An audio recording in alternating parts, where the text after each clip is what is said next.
Open galaxy map?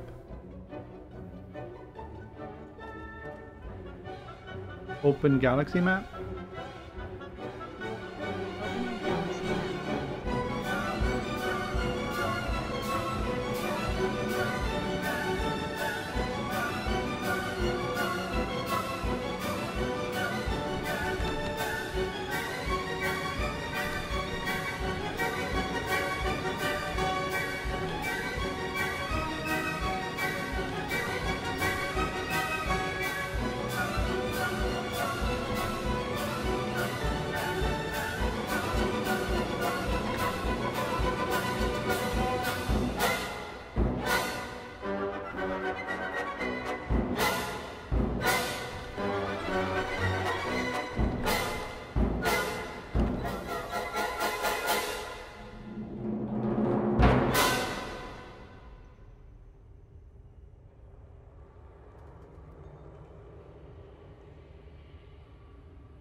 Alright, it's Tuesday morning, it's 8 a.m. It is Elite Dangerous. And it's game on. Today we're working on making our way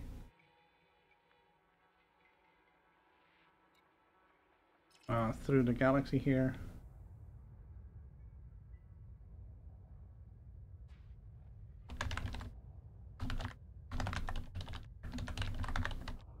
Right. Should be things need to do except for one.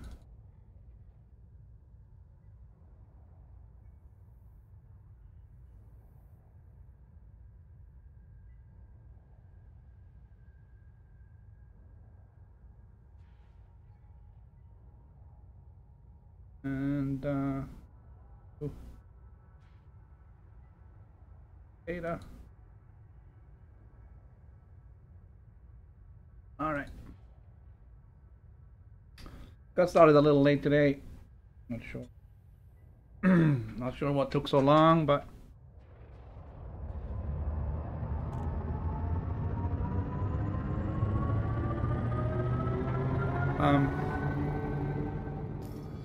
we start jumping.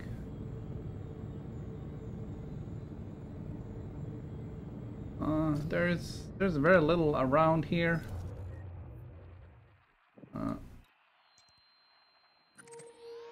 Still, we're in a. There are some lines going around to places we can jump to. There sure isn't a lot. So as you can see, the course is very very up and down and zig and sag.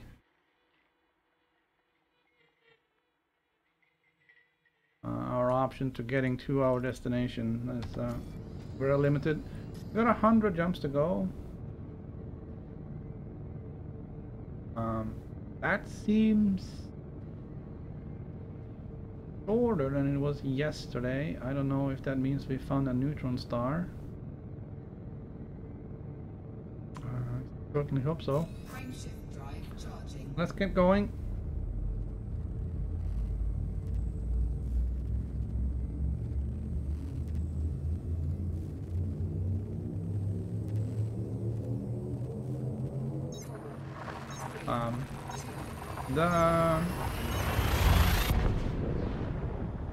The system we're going to isn't really destination.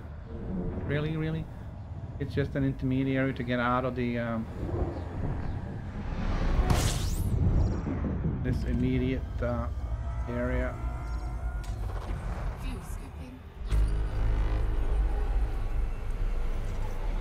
And then we can turn further west to our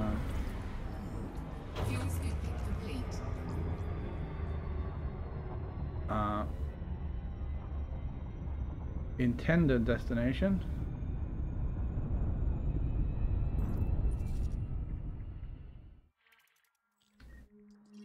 And from there on we can turn south.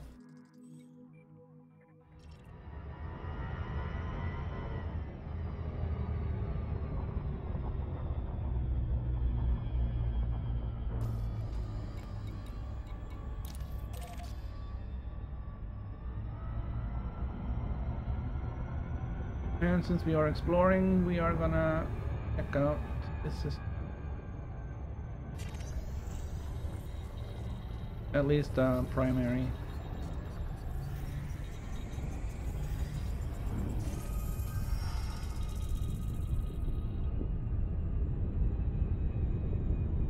Did we get a full tank? Gotta move the chat window.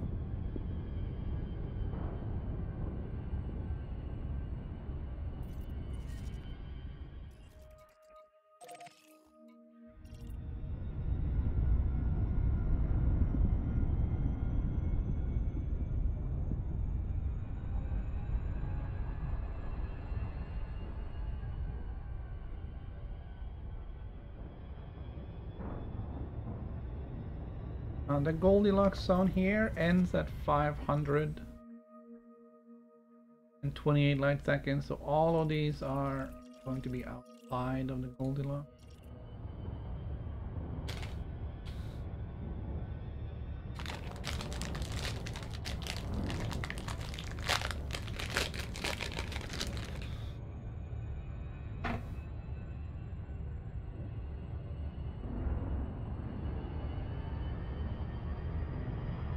We're gonna check them out anyways. Mostly just for the materials. We'll get that in the database.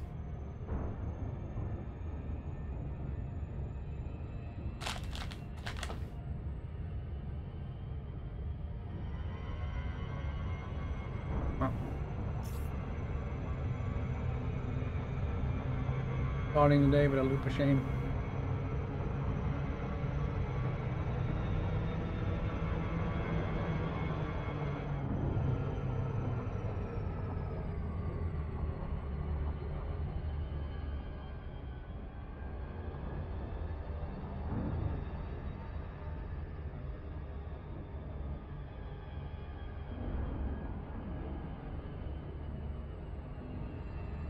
This guy seems really spread about.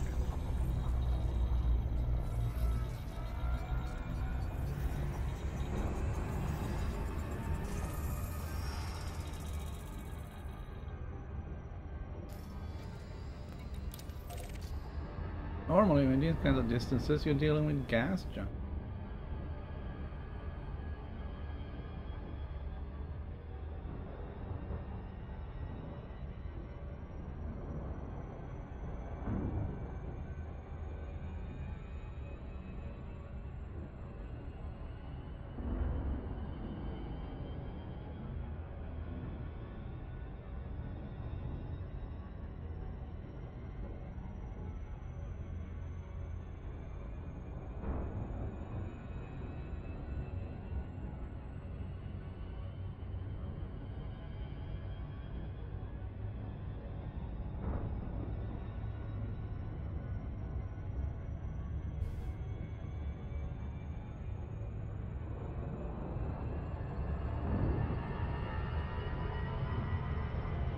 But we're gonna try and get to our destination today, which is 5,427 light years away.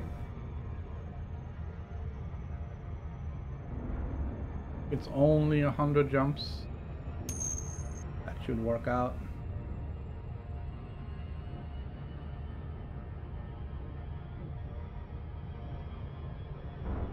I get up at well, it's 8 o'clock now my time. I get up at 6.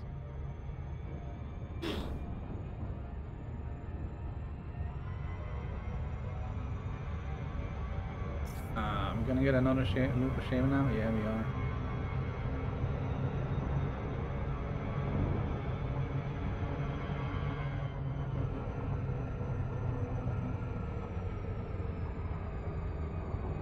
You'd think if I get up at 6 I should be able to get this thing started at 8, but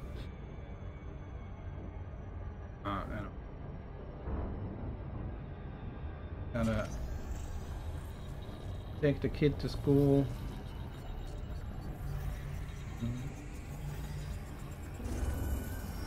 Today I had to walk the dog after that, so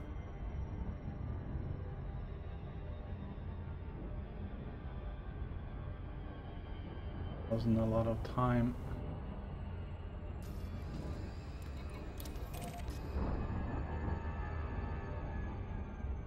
Alright, these guys are spread really far apart. Questioning the sanity of the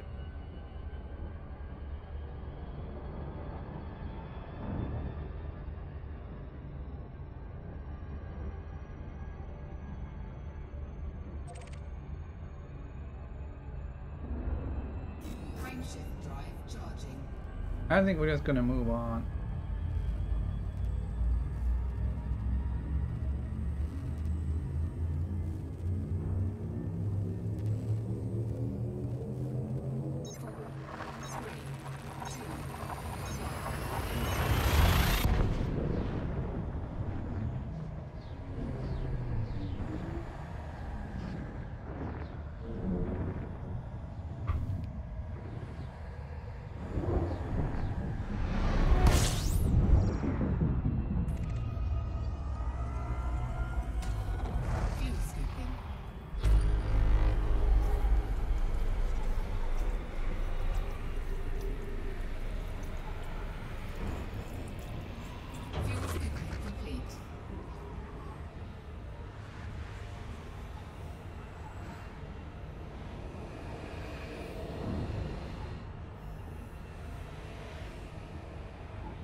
Shift drive charging.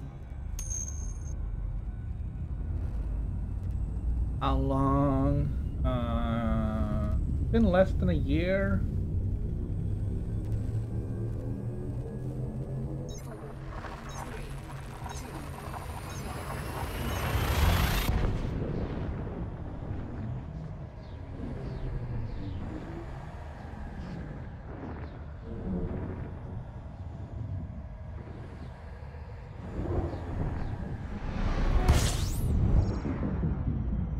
I'm not exactly sure when I started, but I think it was springtime last year.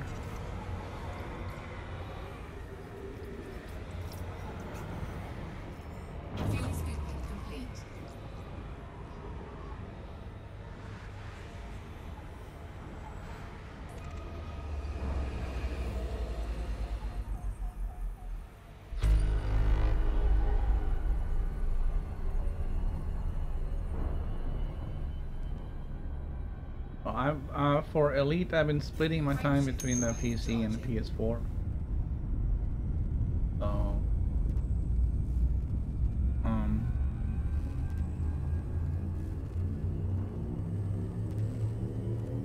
sometimes I try to split it a little bit, you know, a few hours, or one day on the PC and then the next day on the PS4. Other times I have a break from one and I just do like the P. And a lot of the PC playtime Ember trying to get out the Beagle point.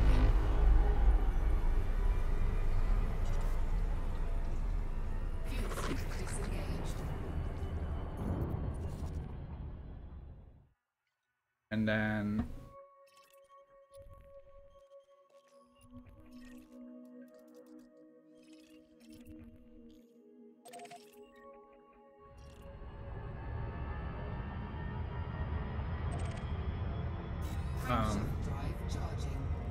for the next couple of weeks, there's probably going to be more PC than PS4, at least on the live stream. Kind of working my way home now from Beagle Point. We got some 60,000 light years to go.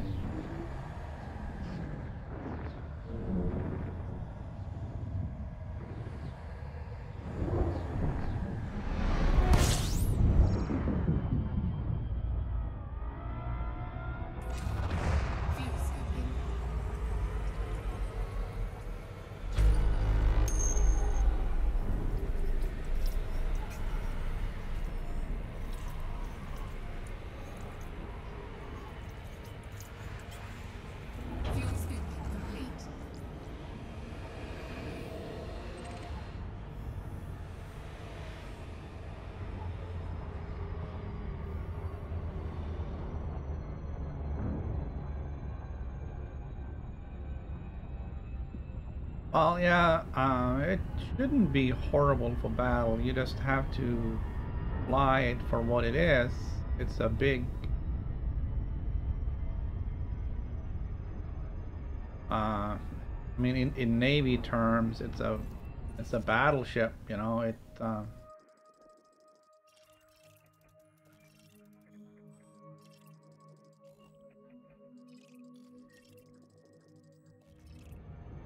it's not gonna move fast, not gonna evade any incoming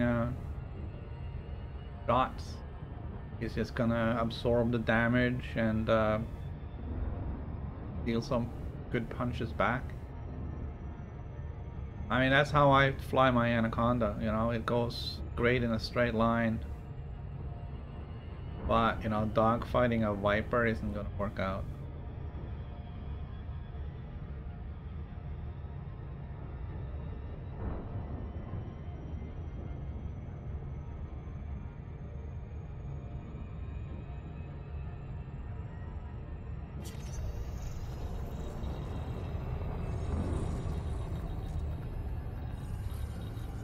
I think the cutter has like the maneuverability is 0, so it maneuvers just as good as the. Actually, I think the Type 9 is -1.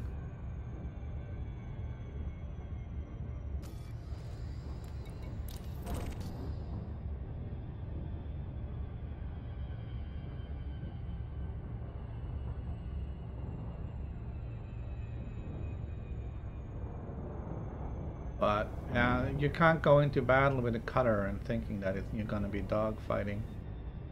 So you gotta put a fighter hanger on it, and then deploy a fighter to keep bussing the enemy.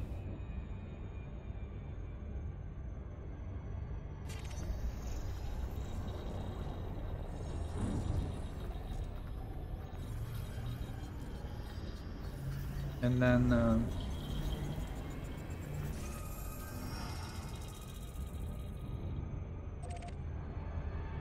after that, it's just a matter of keep punching till they die. Basically it.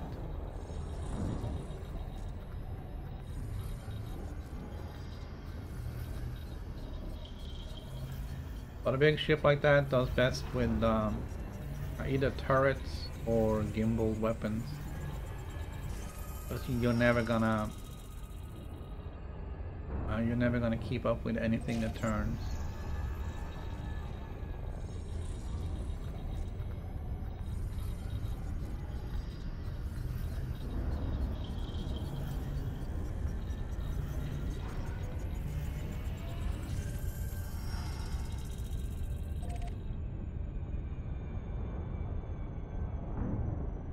All of my weapons on my other Anaconda are gimbal, except for the two little class 1 weapons at the front, which are turrets.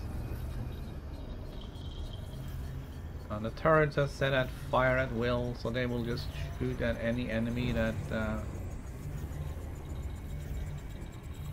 they can target.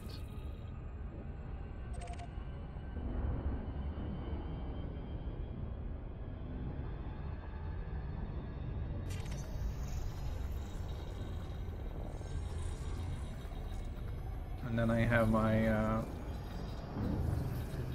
fighter to keep pestering the enemy.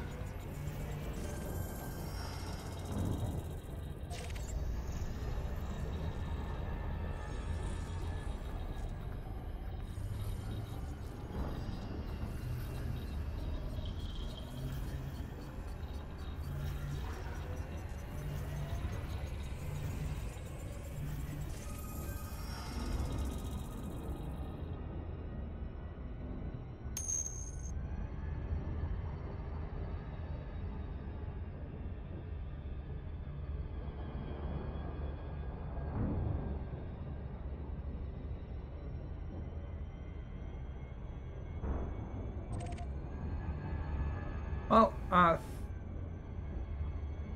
theoretically, you don't need super long range to go exploring. Unless you want to go exploring really far away. You can get the same amount of exploration data by jumping economically as you do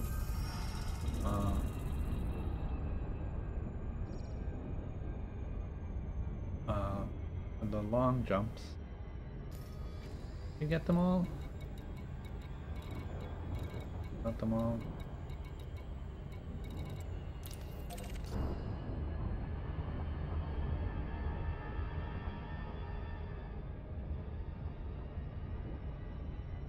But yeah, the thing is that you have to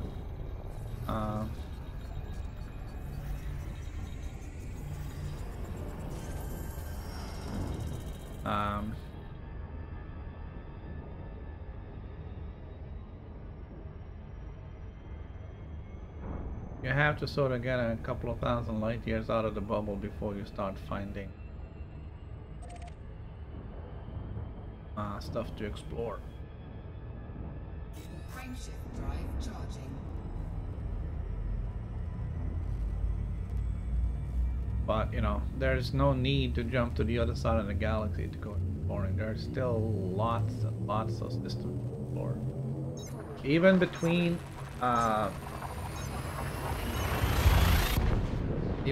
the bubble and the colonial bubble, there's lots of undiscovered stuff. Go a little bit out west from there or whatever. Doesn't have to be far, and you can economically just use the economical jump, and you can get a whole crap load of stuff going out to Colonia.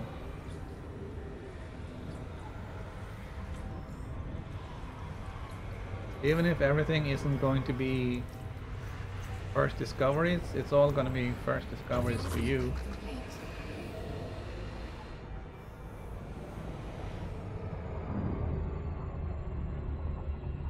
But it kind of sucks sitting at Colonia and only be able to jump 25 light years. It's gonna take a long time to get home.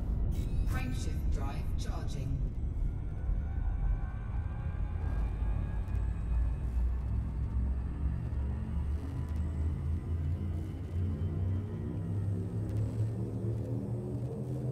You've been working hard if you got into a cutter. I haven't ranked up really in any. Yeah, it gives you 4 times the jump range. But again, if you have 25 light year jump range, that's only going to give you 100, right? I have 56, so I get 200 and.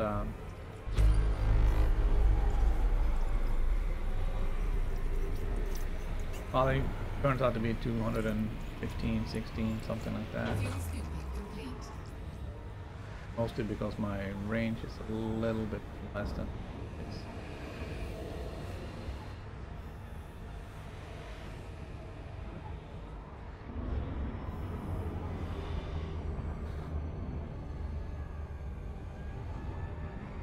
Ah, I forgot to hit the start. Darn it.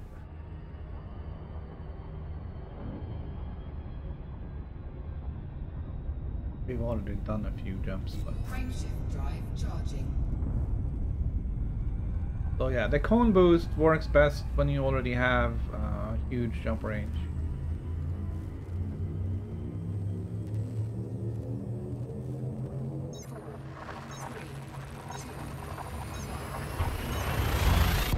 There was a discussion yesterday afternoon. Somebody managed to get from Earth to Beagle Point in under 7 hours. I kind of called bullshit on that.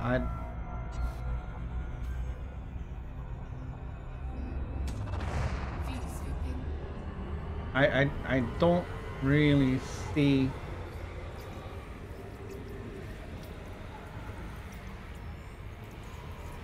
how that's gonna be possible. I guess somebody did check with the neutron star highway, and they found that the fastest way was some 600 jumps.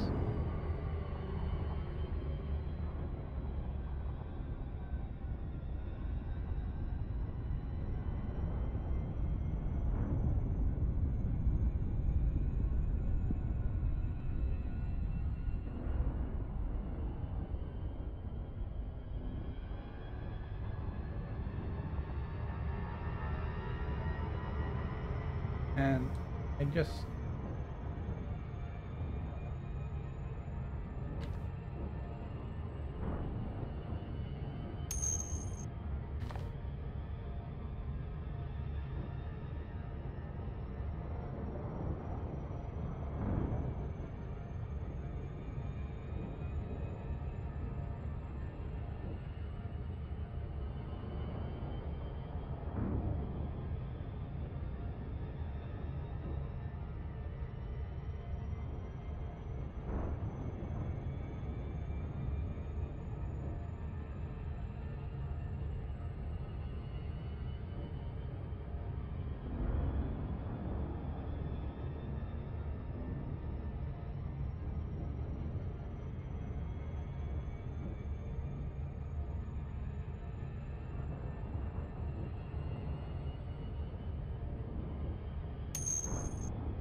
I'm trying to look into it and see what that is.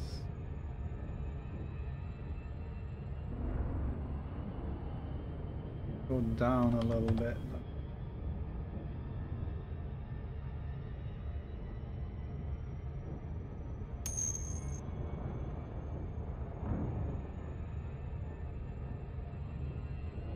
Alright, if I use 54 light years as the range, the jump range, I get 667 jumps to Colonia.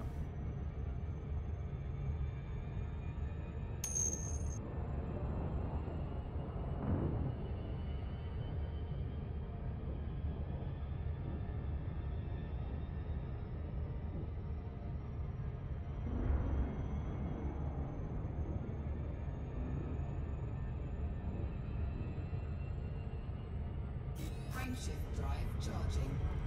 So 660 jumps with 270 visits to the galaxy map in under 7 hours.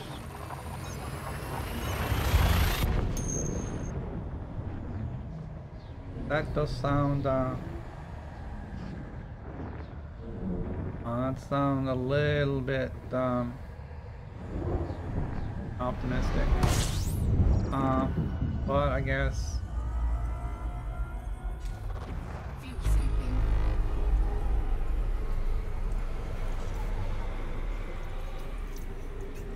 Fuel scooping complete.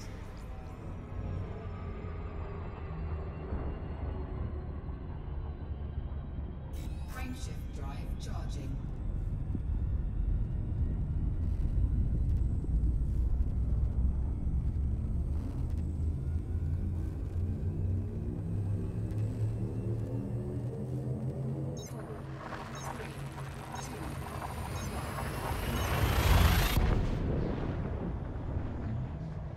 yeah, right now on the PS4 side, I'm working on Pixel Bandit stuff. We have an election to win, so I'm gonna go for some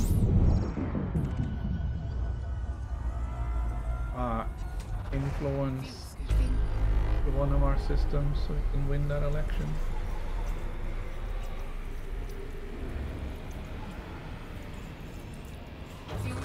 I was considering doing that like now on the live stream, but I'd rather do this.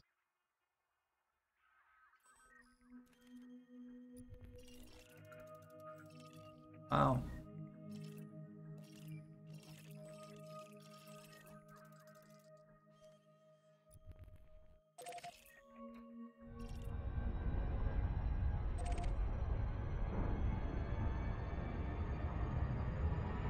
Frameshift drive charging.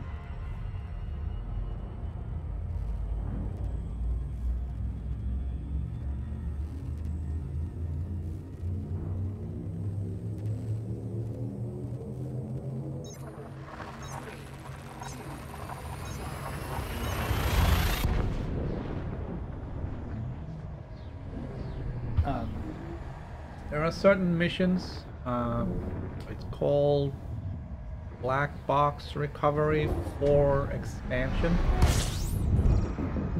They're paying about 700,000 credits for each mission. All you gotta do is go and recover 4 black boxes.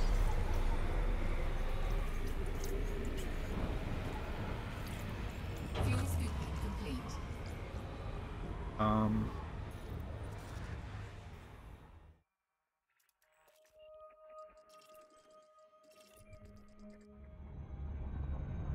They tend to send out some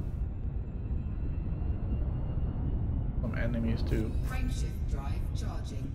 take you out though, which is kind of fun as well. The other day I had 6 anacondas, 2 pythons, and an FDL. Well, not at the same time, of course, but kept getting interdicted wherever you went. And the anacondas had like 250,000 credit bounties on them, so that adds up as well.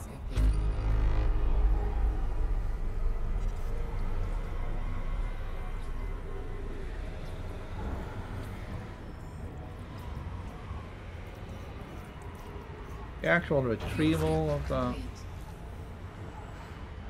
black boxes isn't really that interesting, but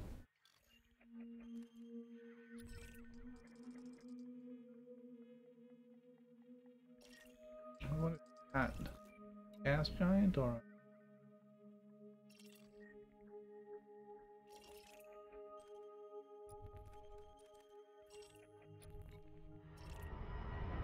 Frameshift drive charging.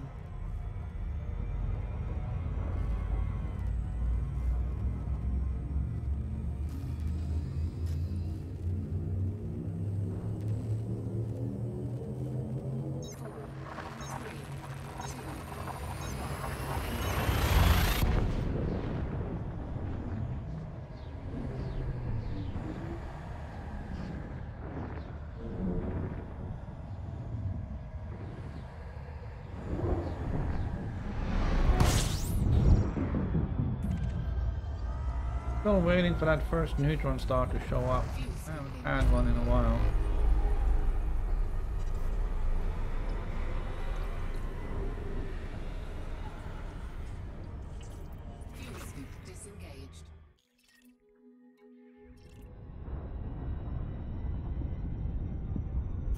Frameshift drive charging. There is something funky with the subscriptions. I know I got a few subscriptions.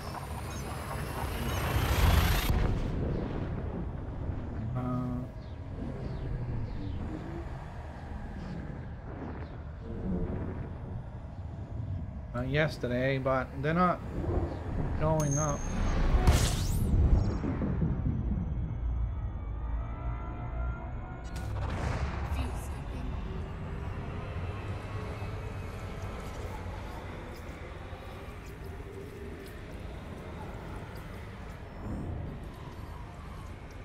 Alright, so that's kind of like the CEOs and sockets, then you just fly back and forth between two systems with data runs.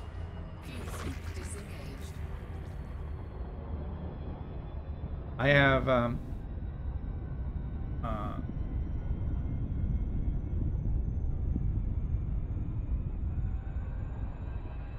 I use Cobras or Asps for that. Frameshift drive charging.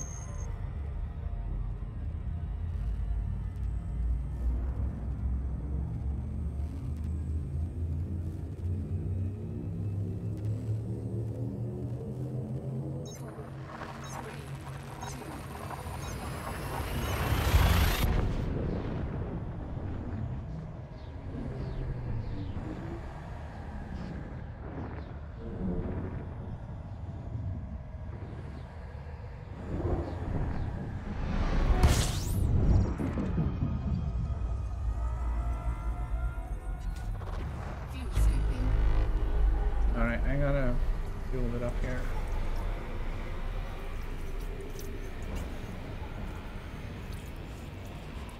Fuel scooping complete.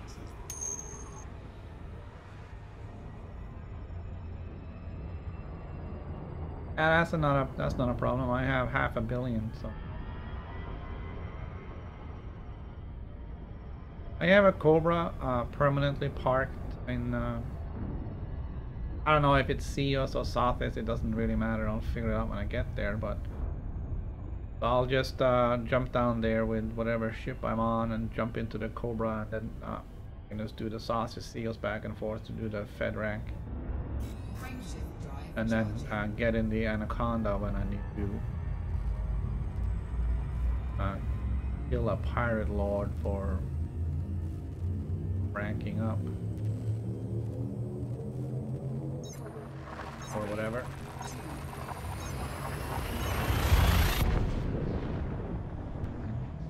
It's pretty cool though. If you don't like the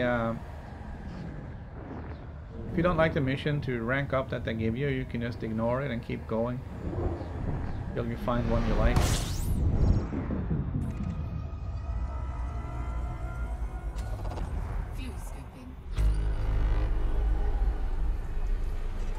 You'll still keep building your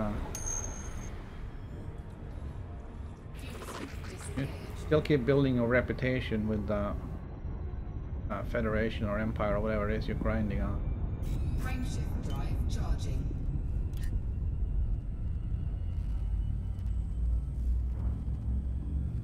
Yeah, Sauces and Seos are still the best one there. I see the question comes up in Reddit and the forums all over the place, but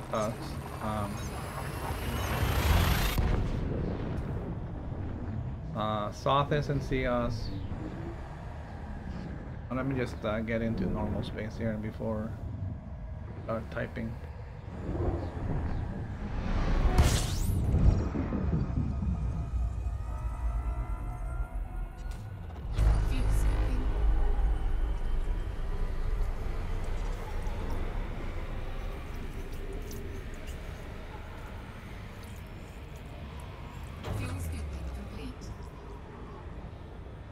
So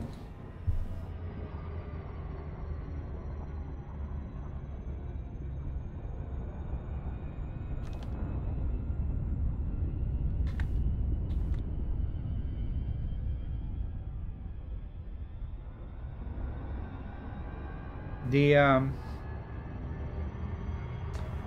the only downside there is that it's like 400 light years or so, kind of outside the bubble. You got to jump out there, and then do all the work.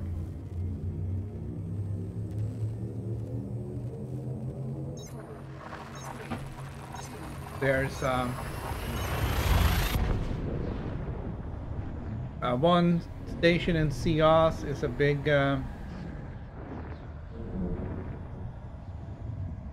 it's a big spaceport. You can bring whatever ship you want. There's 2 stations in Sothis.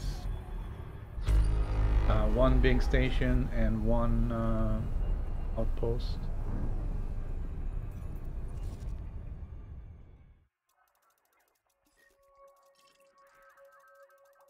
Lots of stuff in here.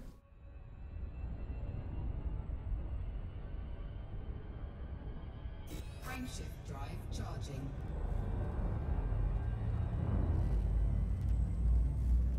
So it's the same process as everywhere else. You pick up all the data missions in on one station, then you do the board flip and pick up more of them.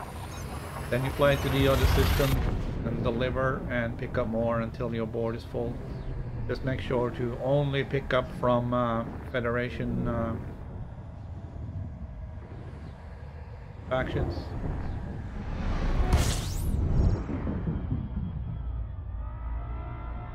You can probably, if you can't get filled up with the Federation factions, just take from the other factions as well. Frameshift drive charging.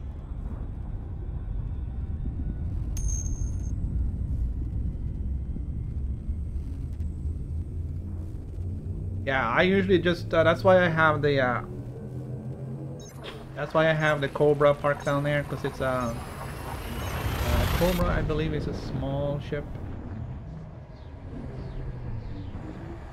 I fly down there with the Anaconda, I switch into the Cobra, and then I just jump back and forth with the Cobra until I'm tired of grinding. I'll get back in the Anaconda and head home.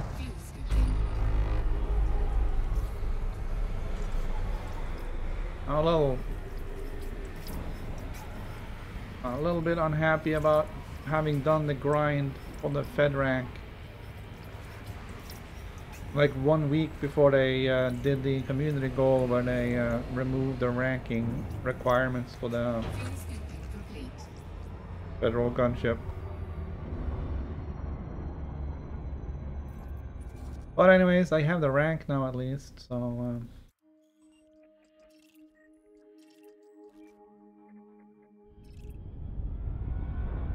there's always that. How are we doing? We got 80 jumps to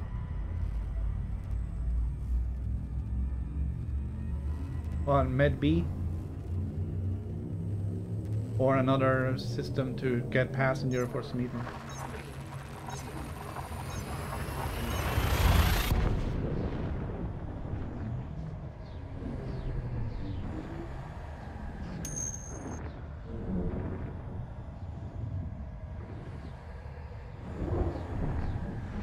They used to be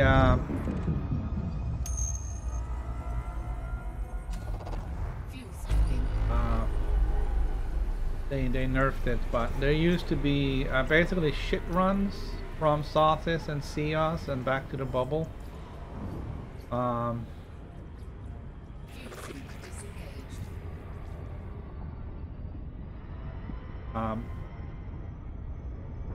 Basically missions to move bio-waste from Sothis and Cios and back to the bubble. You could pick up several missions, many missions, with small amounts of bio-waste for a lot of money because of the distance involved.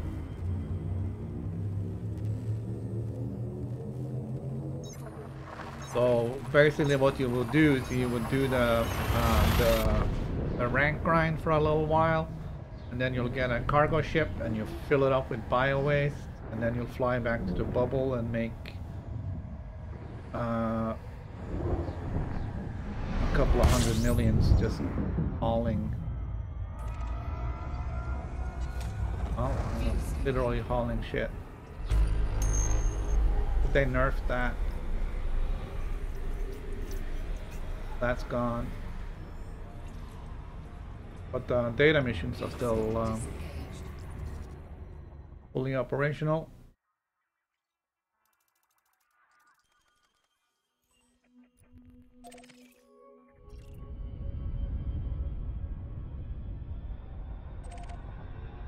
Frameshift drive charging.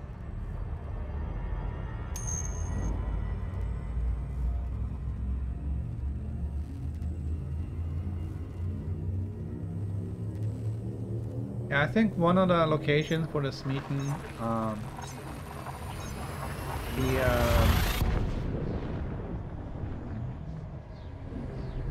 one of the systems with missions to Smeaton Orbital is on lockdown, so you can't get any missions there now. So that's a little bit of a downer. But there are still other options.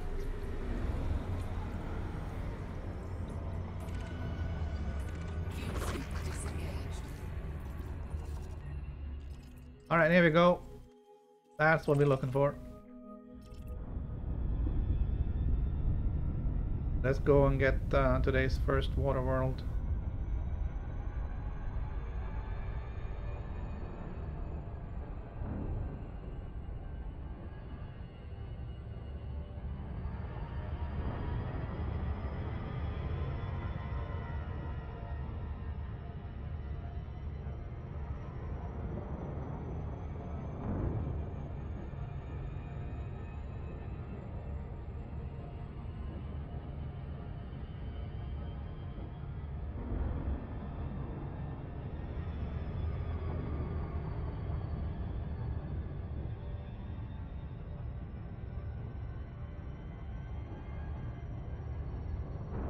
Yeah, as far as I know, there's two locations now where you have very high paying passenger mission option. There's a system called Medb.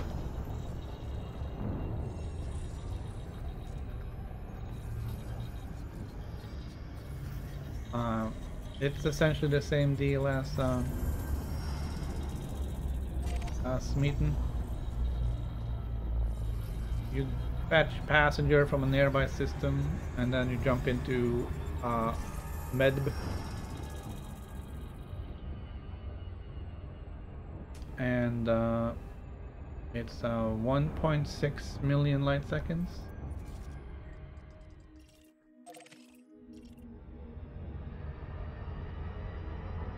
So it's about a 40-minute super cruise.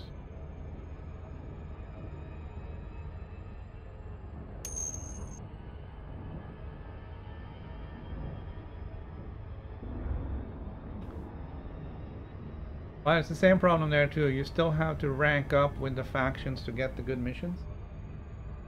So there's a lot of grind before you get to make the big money.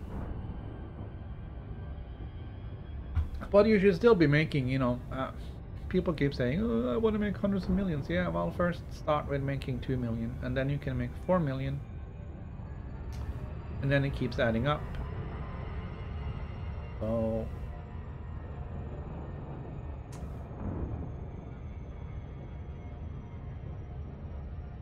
like I have like almost nothing here. I got 142 million. That's like nothing. I've been I did some Smeaton runs on my PS4 commander, so I got 500 million on that one, and that's after I A-rated the Anaconda. Somebody pointed out that I probably didn't have to A-rate the life support, and that's fairly accurate. I don't have to do that.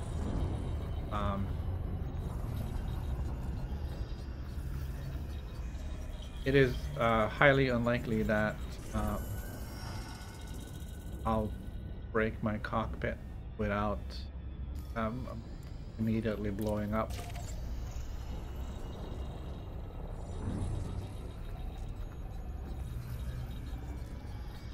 And also I can synthesize life support if I have to.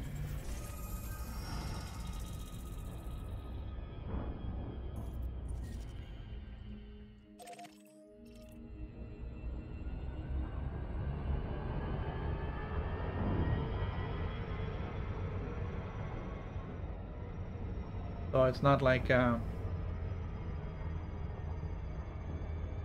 need to carry all that weight.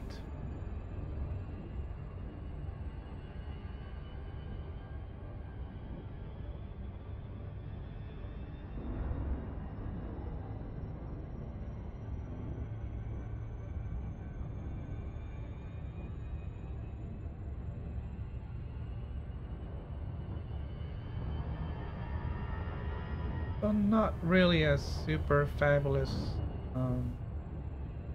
payout on this system.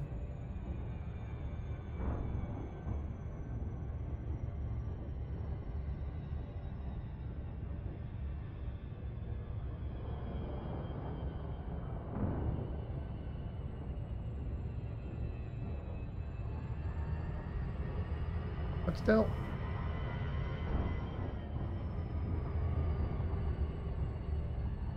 Come on, man. Let's get this scanning done.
Alright, we'll grab all but the outermost planet. Now we'll move on.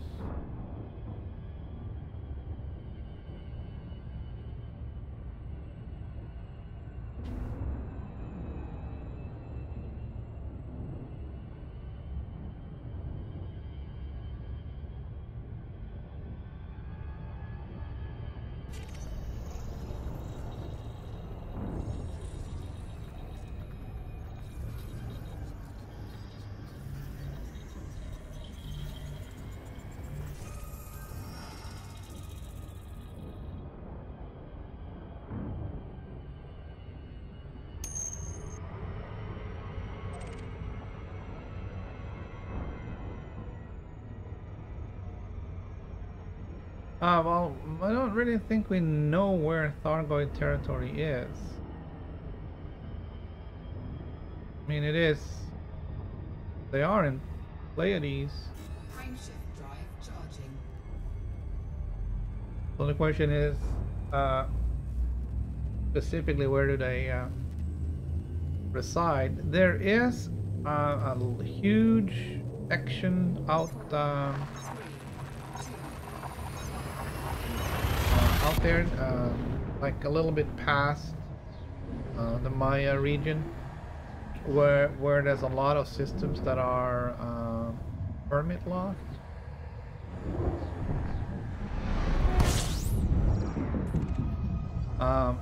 But nobody knows what permit you need to get there or how to get it. So it's basically locked off for future expansion, I guess. I think we're sort of assuming that that's where the Thargoids are. and that's gonna be locked until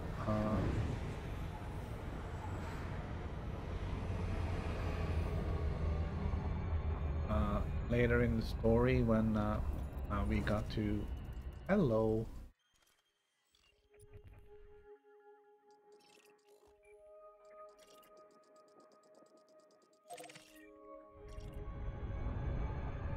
First discovery, baby.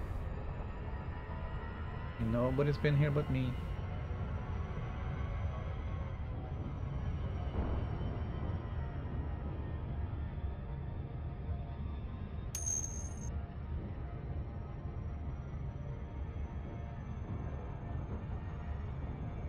Yeah.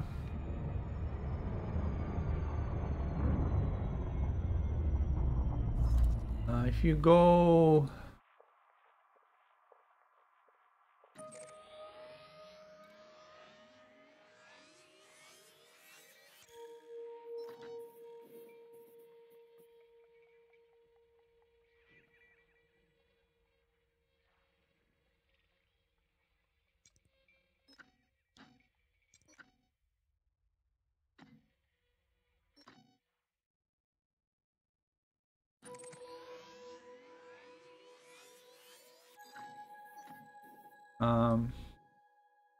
out here somewhere. Not there.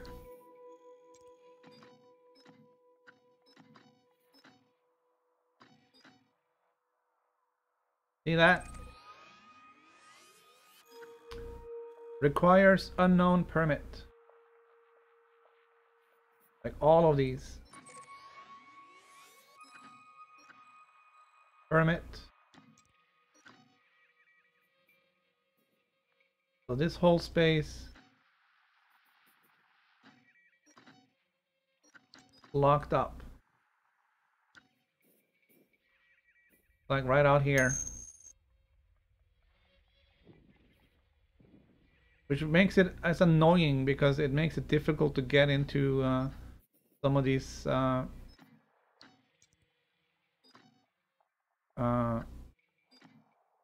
areas. Like if you want to go into Barnard's Loop, you sort of have to go around.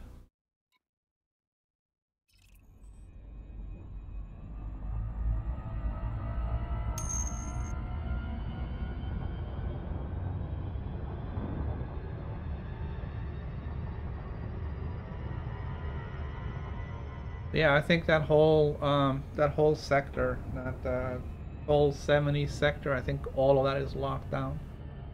So, my speculation is that's where the Thargoids are coming from, and that's been locked down by Inra or something.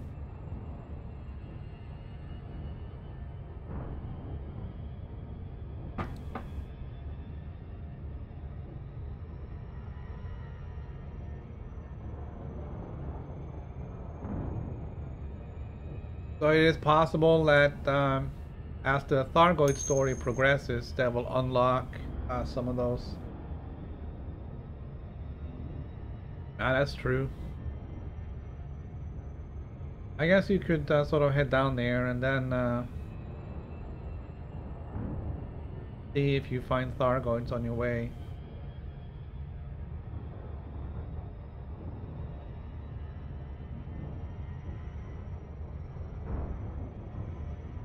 I'm hearing that Thargoids are moving into the bubble. I hear people are getting hyperdicted in the bubble by Thargoids. I don't know if this is just rumor or true. I'm 60,000 light years away from the bubble, so I don't know. I'm certainly not getting hyperdicted by Thargoids in pixel bandit space, so they're not that far in, but I'm guessing if they moved from the Maya region and towards the bubble, then whatever's on the outskirts there might be where Where they're going. Alright, so this star seems to have a lot of interesting planets on it. So we're just gonna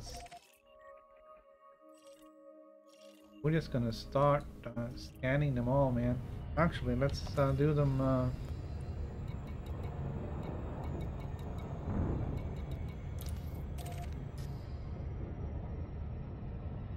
There's a water world.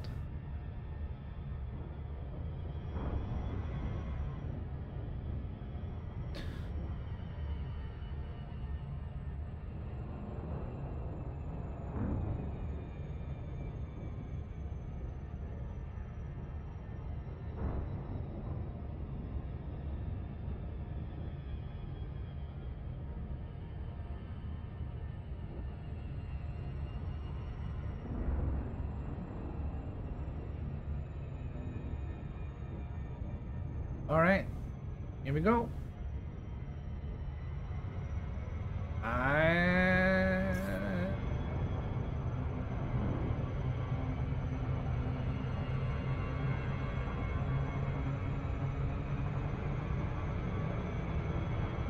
Great. Alright.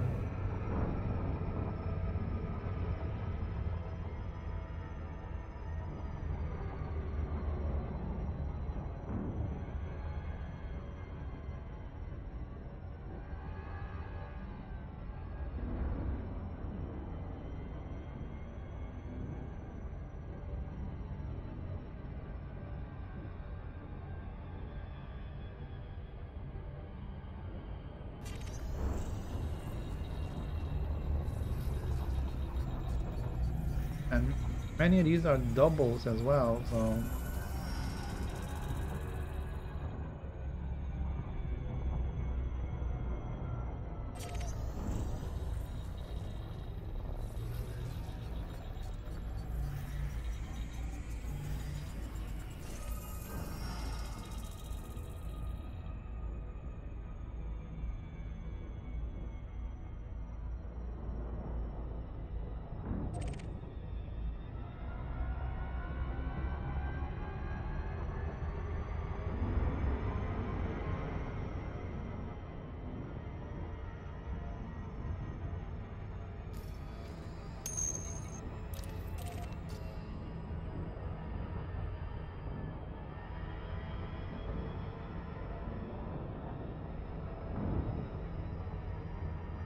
I gotta remember to take some pictures of some of the stuff. We'll see if you can find something else interesting here.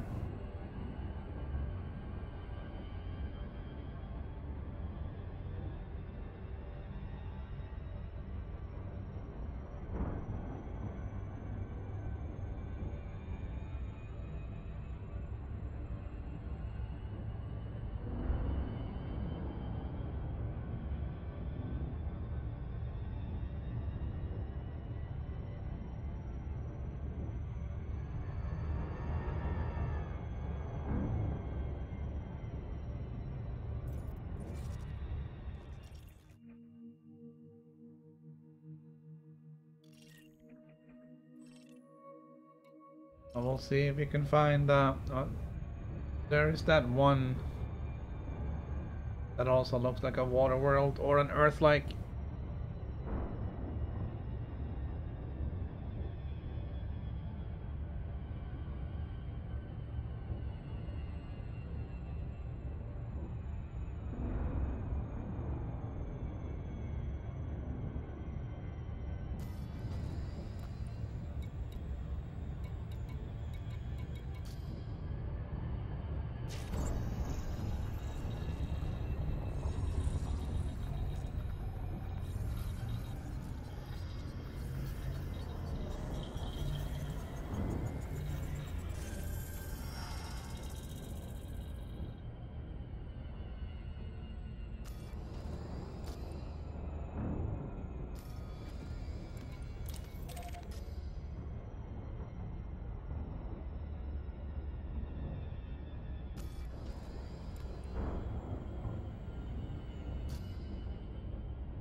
There's a pair of planets over there. Alright, so that's 1 and 2.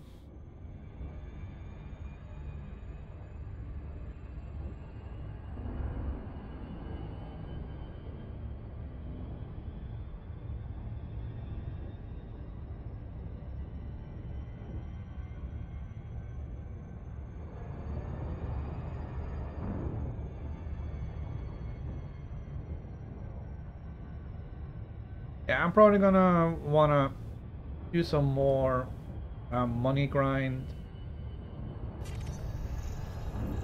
before I get a type 10 or something and head down to Maya and see what's going on with the Thargoids.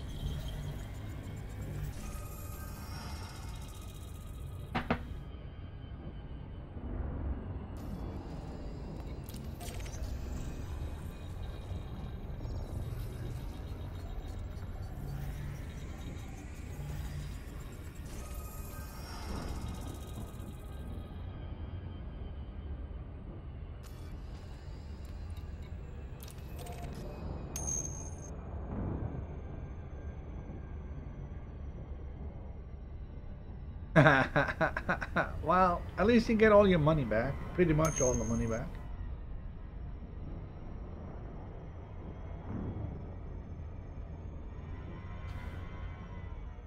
Yeah, except the engineering, of course. That's the part that sucks.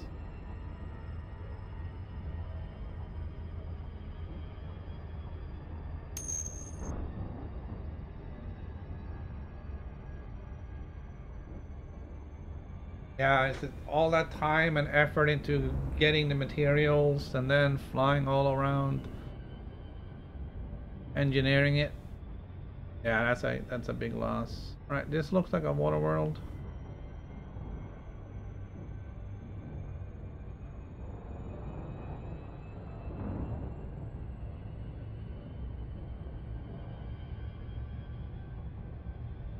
I was hoping to find an Earth-like one, but take what we can get.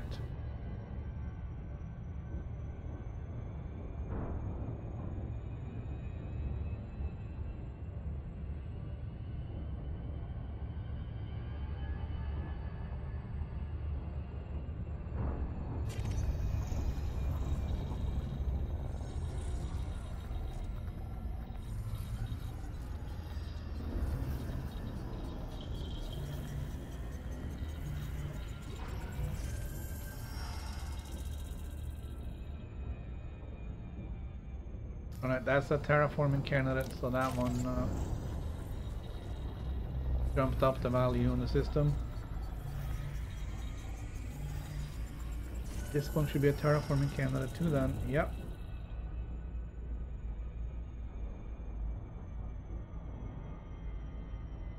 Alright, let's set up for a photo up here.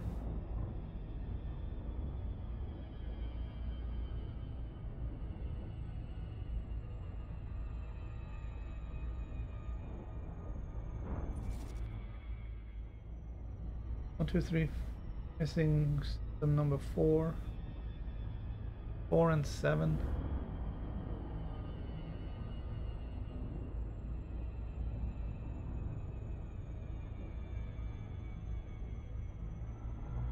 I'm just flying slow. I don't want to slam into the planet.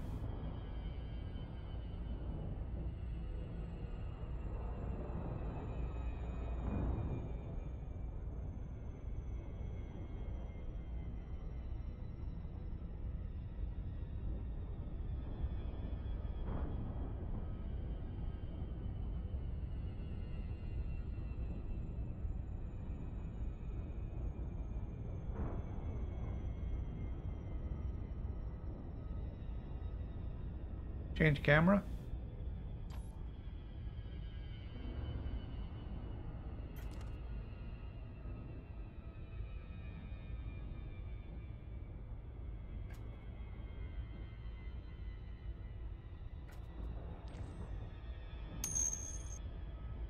Take a picture. Picture taken. Change camera.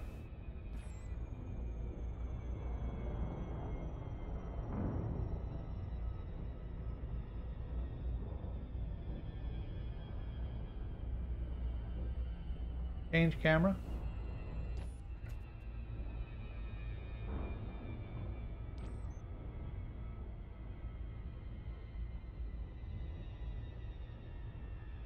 Take a picture.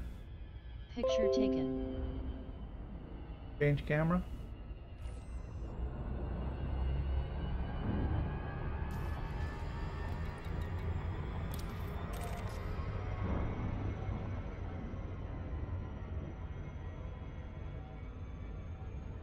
No, I don't know about that. I think it's just another water world. This one was very, very watery. That's even a thing.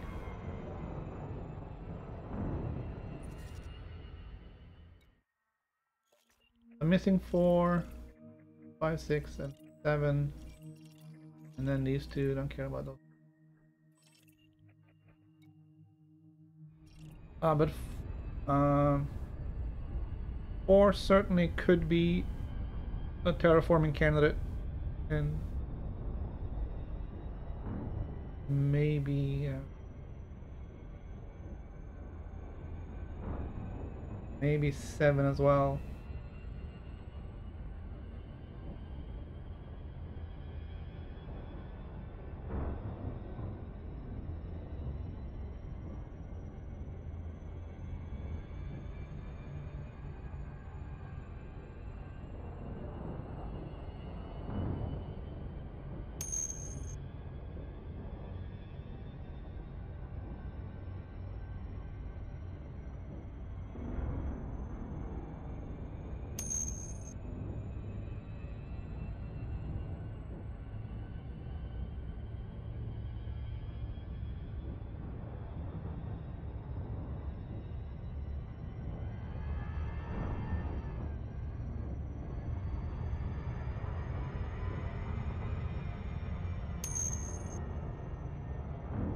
Yeah, I don't really like to land on the dark side of the moon, so to speak.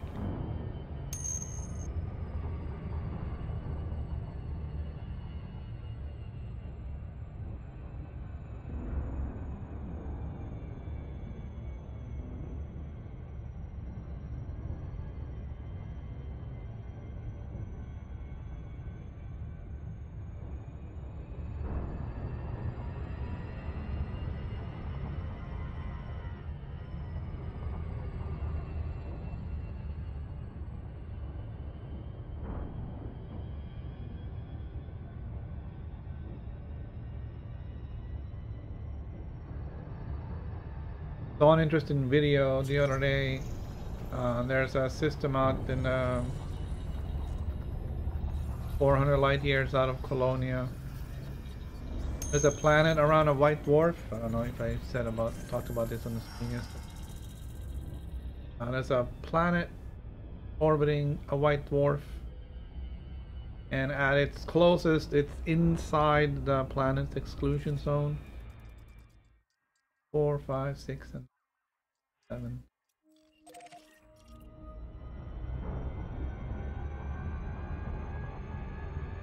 And at the furthest, it's just barely outside, and its orbit takes it through the jet cone of the white dwarf, and it's going really, really fast around the planet, so it's almost impossible to land on. First, because it gets very hot, and second, you can't land while in the exclusion zone, and you can't super cruise. You can't get out of super cruise in the jet cone, so you're kind of limited.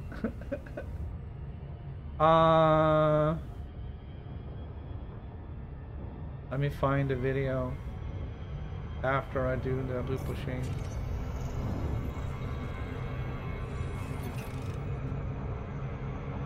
Oh yeah, Planet 4 was terraforming candidate. Now let's see what Planet 7 is.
I just gotta go check my YouTube history here.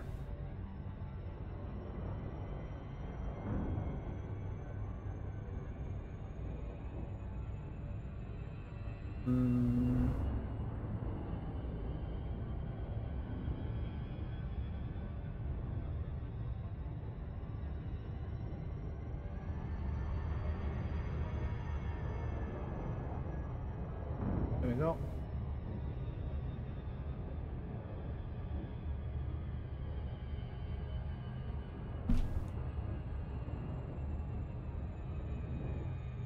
So all the information on the planet name and everything is there. Well, not the planet name, the system name. I believe that's the one.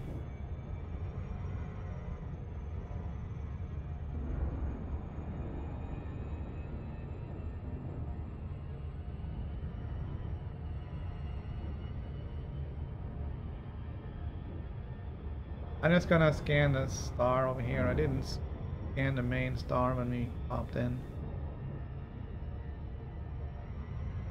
We'll scan that and then we'll jump out.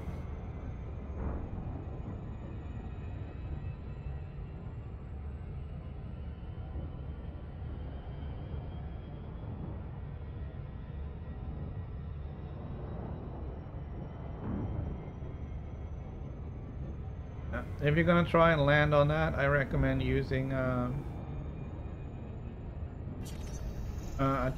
ship with a low rebuy cost, and also one that runs cool and loaded up with heat sinks.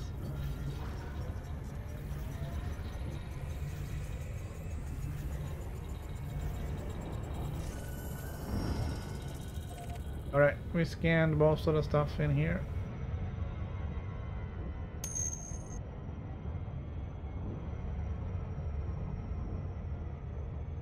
Frameshift drive charging. We are going to bail out.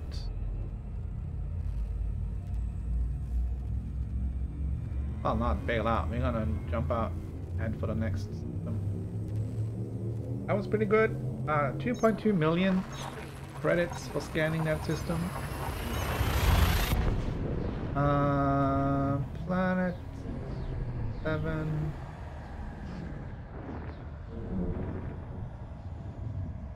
Planet 7 was also terraforming Canada.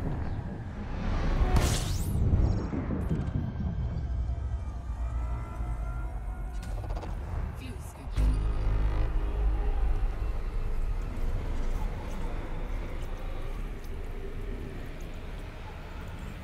Fuel scooping complete.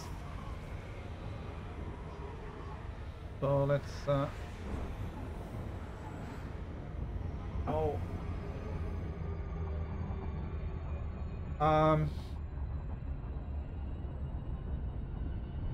so 4, 5, 6, and 7 was terraforming candidate in that system, and one of those was a water world. The other ones were just metal content. Frameshift drive charging.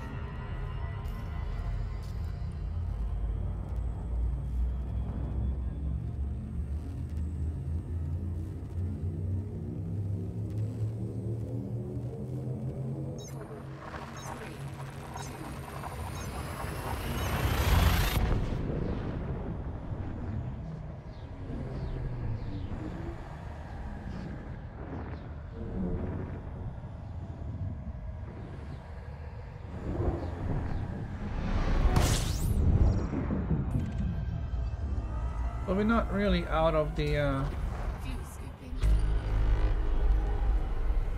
Fuel scooping complete.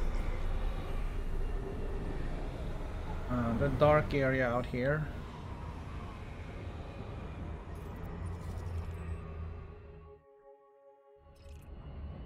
Still. Start getting closer.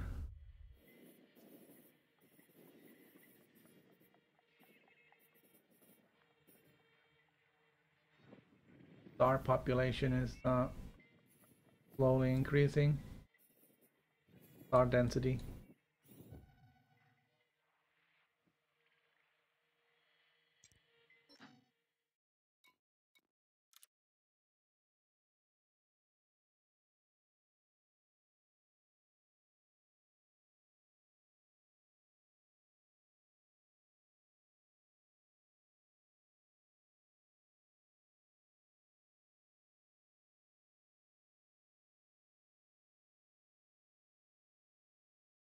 Let's see if it works.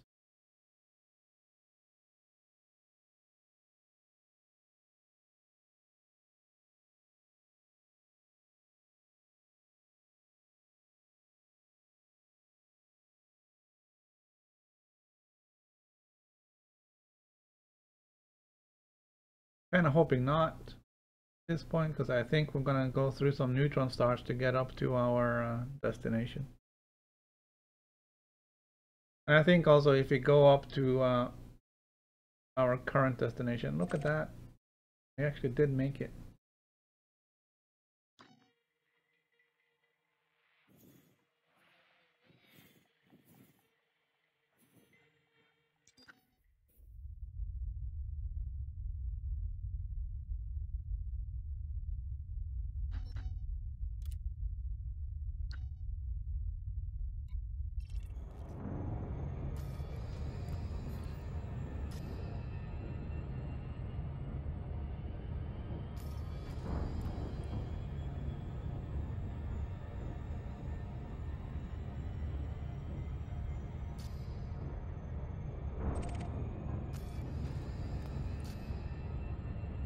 Yeah, we're still gonna go up there and then we'll turn west.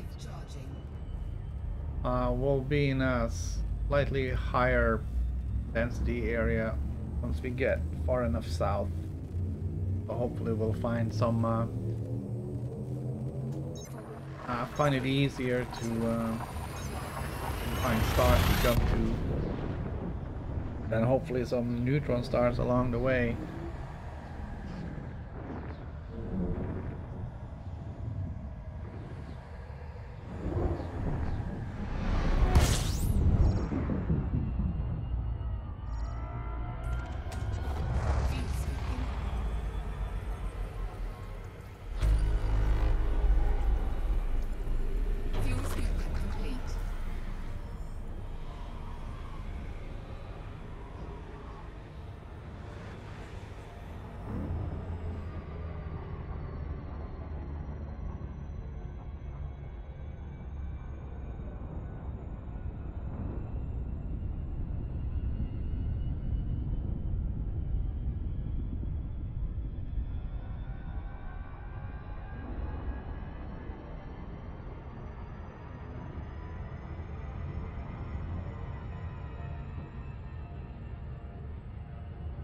Alright, give me a second, I'm just gonna check something out.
Alright.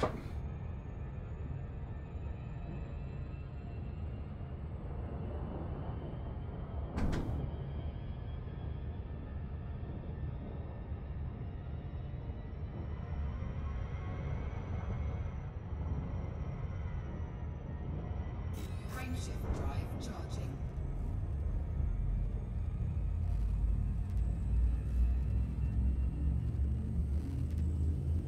Only that some device here is off.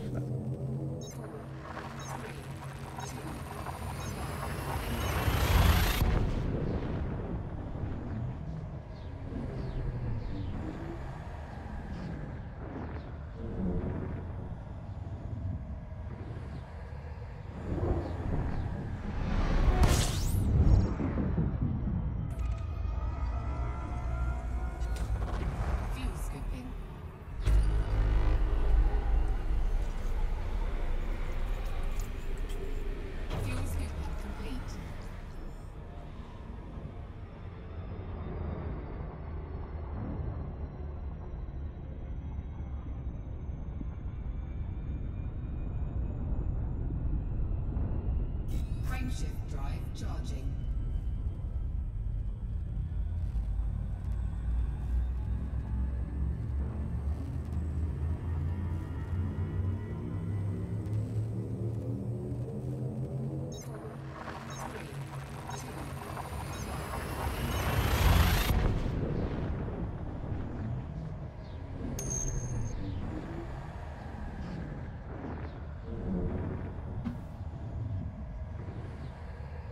Do you really need it though? How big of a fuel tank do you have? The biggest one is 32 tons, isn't it?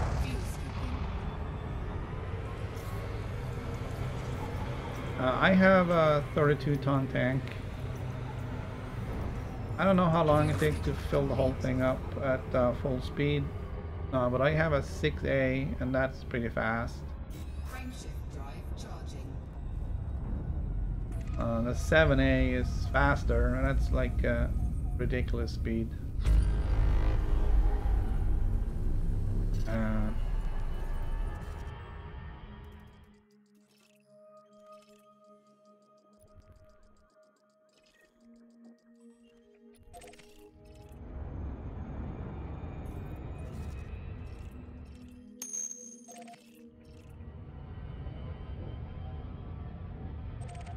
Frameshift drive charging. There is a 6D tank.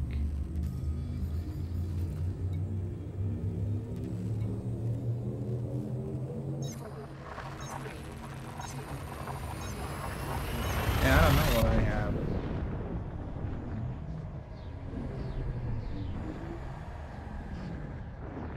I didn't think there was anything bigger than a 32-ton.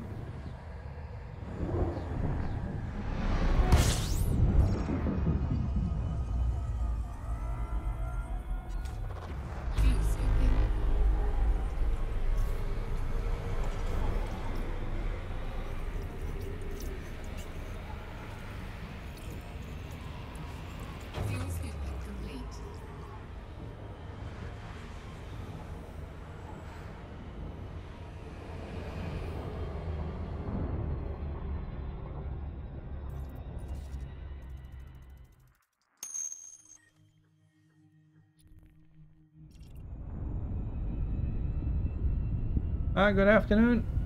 We're out here exploring today. Frameshift drive charging. Checking out all the systems and see what they got. I'm not really picking up everything. I don't have time for that.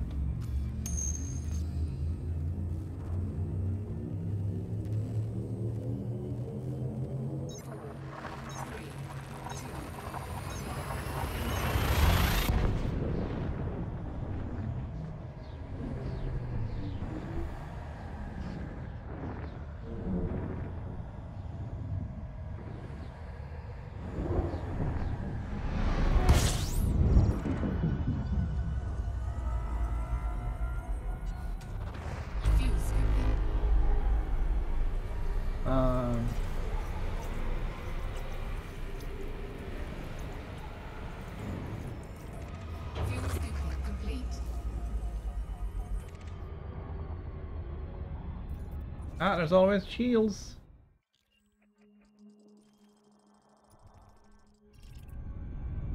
A shield generator. Frameshift drive charging.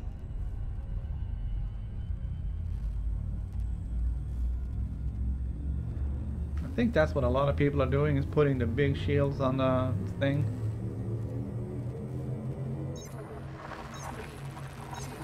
Apparently you can nosedive into a planet and just bounce off the shields on that thing.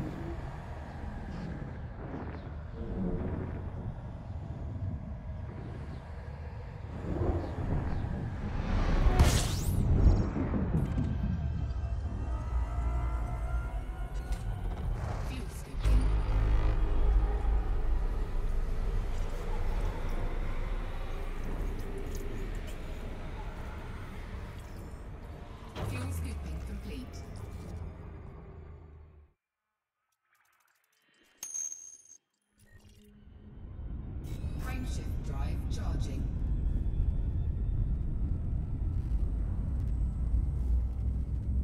Um, it's not that easy. uh, Byweave shields regenerate faster, but they are initially weaker. So the question is, do you want strong shields that regenerate slow, or do you want weaker shields that regenerate fast?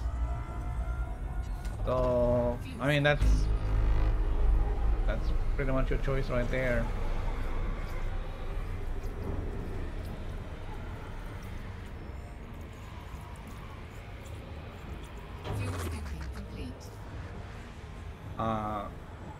Just watching a review.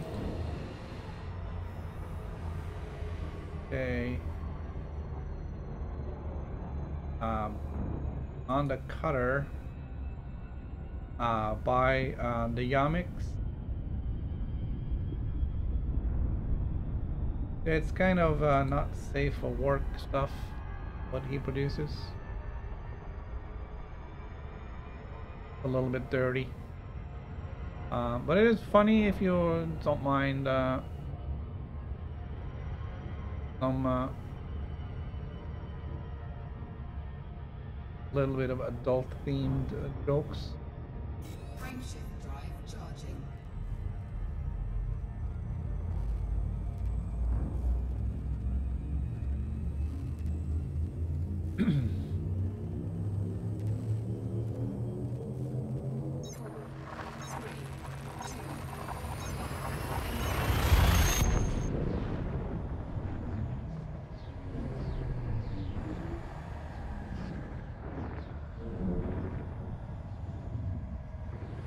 He talks really fast, and he has an accent, so sometimes it's a little bit difficult to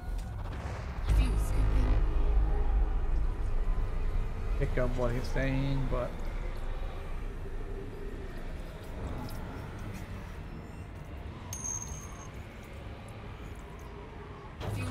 it's generally it's funny stuff.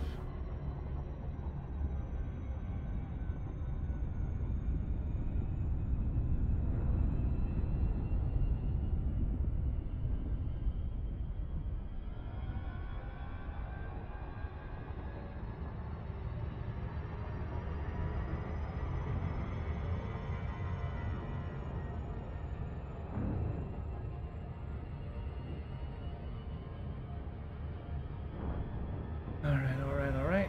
Frameshift drive charging.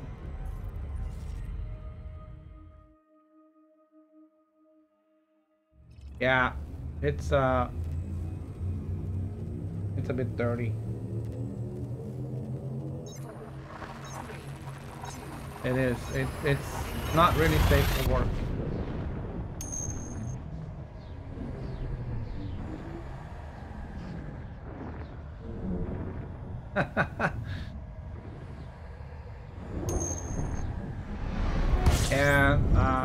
And when I do the passenger runs like that, I usually I watch YouTube or something on my laptop while I'm super cruising.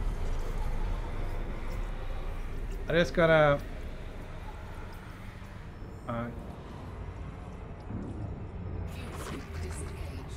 keep an eye out with the controller when doing that, because after 10 minutes the controller of inactivity, the controller will power off, and when the controller powers off, then Elite basically gives you so many seconds, I don't know, 60 seconds or whatever, to power it back on and do something, or it will log you out,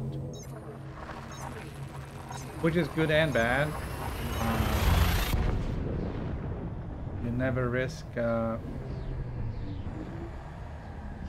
getting lost in the stars from super cruising.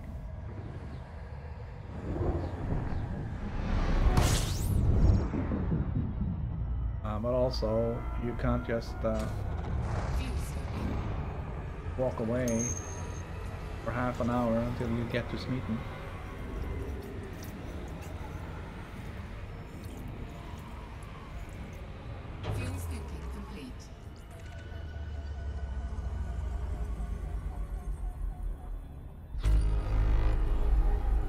So I just gotta, you know, just look after it and Frameshift drive charging. make sure everything is okay.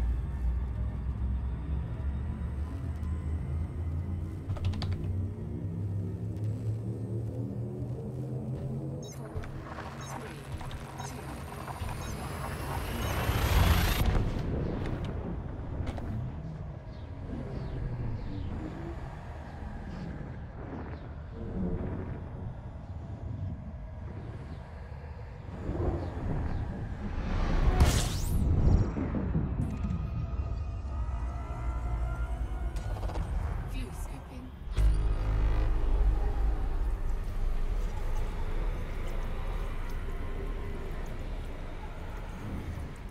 Fuel scooping complete.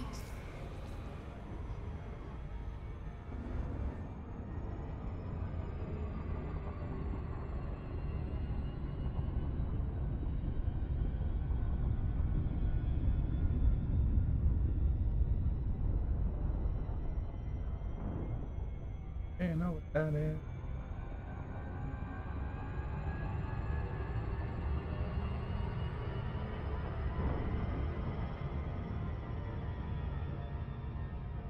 Hmm.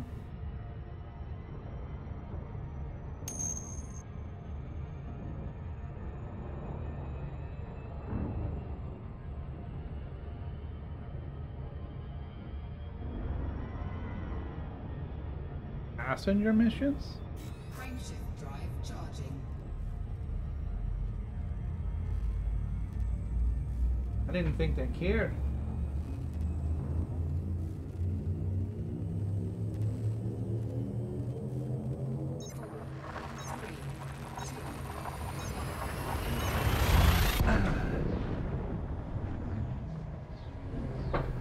All right.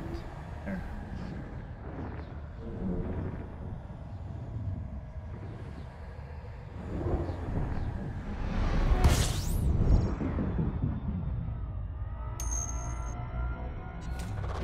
Fuel scooping.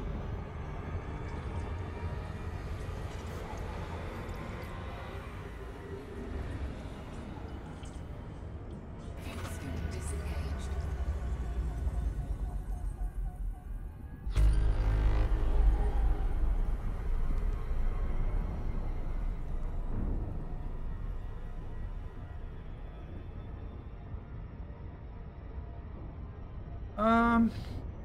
I have not had that problem.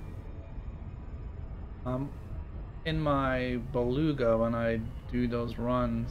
Frameshift But I only do the bulk passengers. If you pick up VIPs or anything else, then you know you might get that problem. But the bulk passengers, you don't get that. But that giant.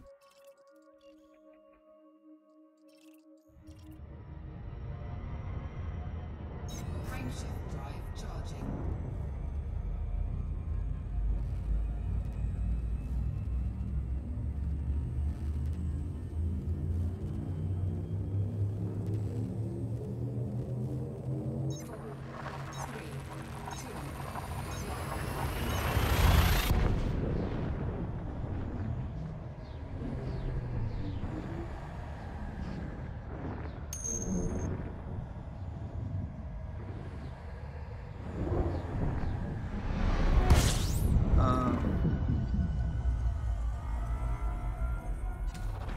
Fuel scooping. Yeah, you must be transporting the wrong sort of people.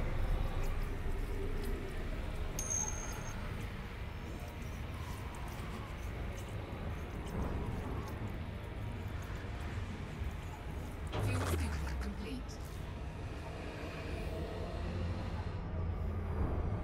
These are all stars, right?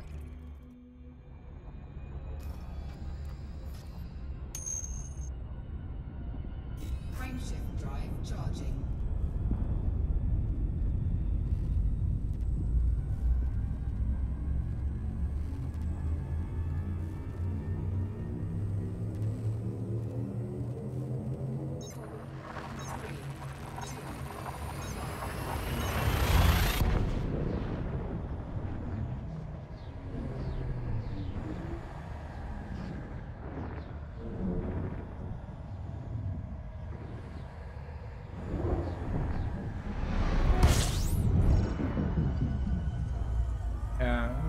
kind of got to clear out all bounties and power play and anything that cause people to take an unhealthy interest in your ship. Fuel scooping complete. You don't have to fight them, you know.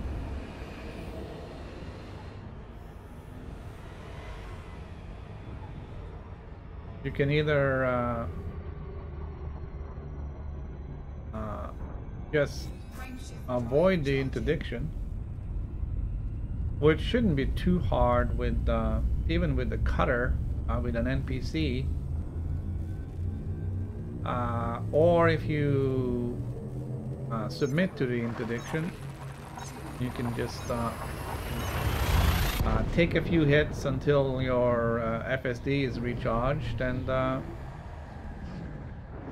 jump out. Not jump out, but just go back in Super Cruise. They'll have a hard time chasing you down.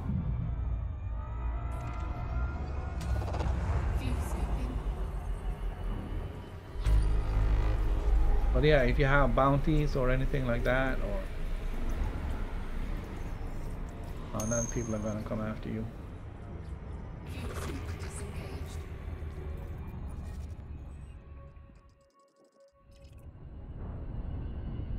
Frameshift drive charging.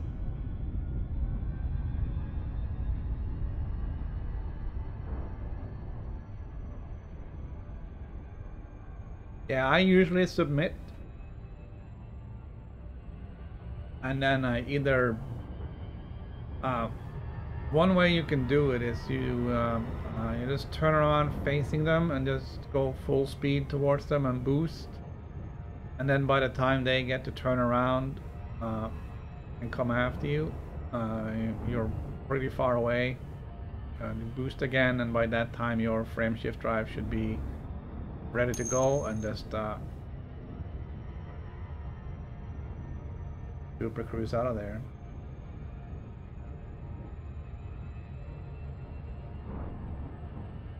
Frameshift drive charging. Get that one.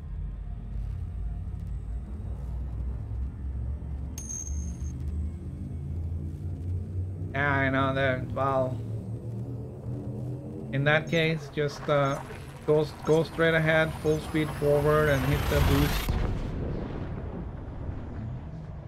It only takes a few seconds for your frameshift drive to cool down if you submit.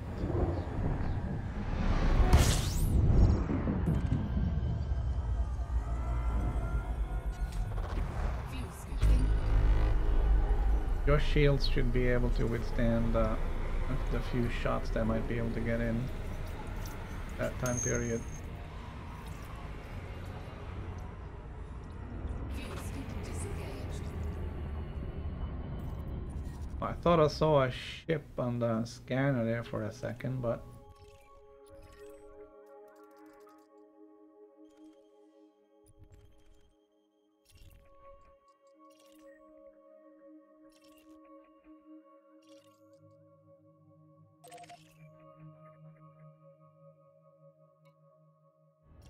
alright, we're gonna look at this gas giant because it looks huge.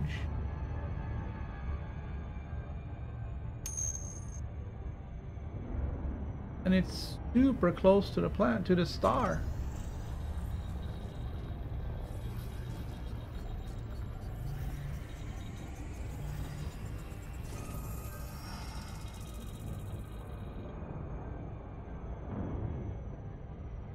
Then we're gonna pick up this one too while we're here.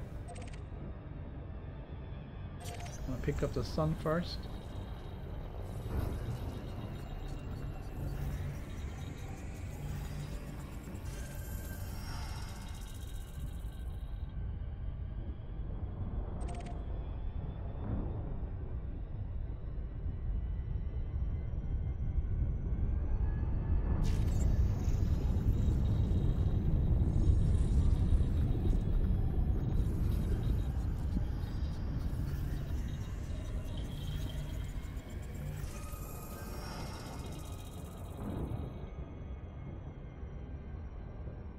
All right.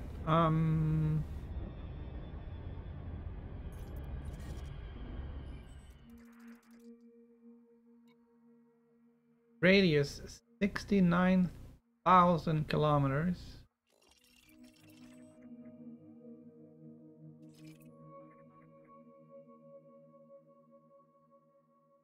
1,000 kilometers.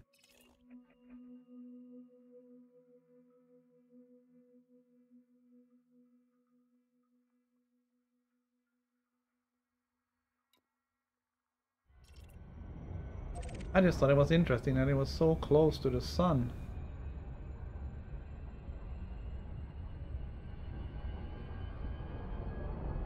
Frameshift drive charging.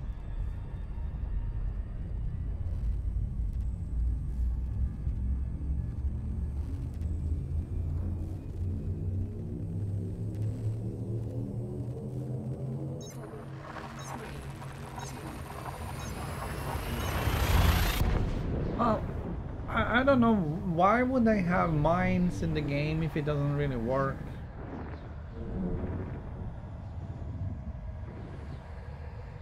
I mean, the missiles are kind of useless, mines are kind of useless. So, why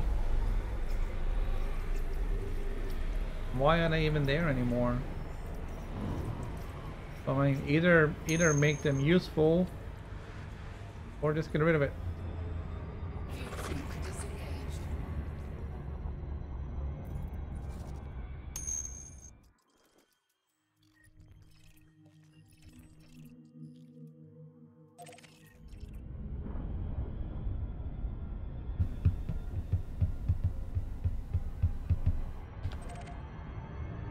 Frameshift drive charging.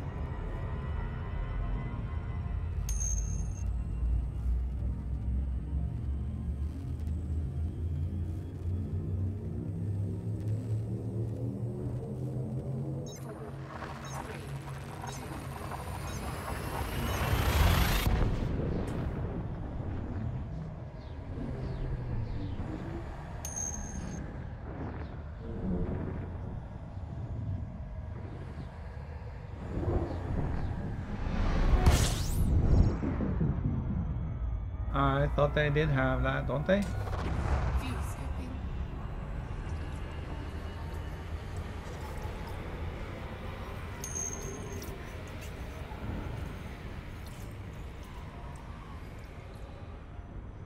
Fuel skip disengaged.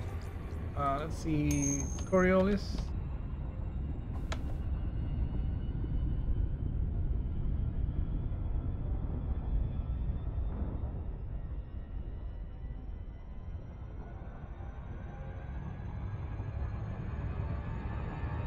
No, none of the turrets are fours.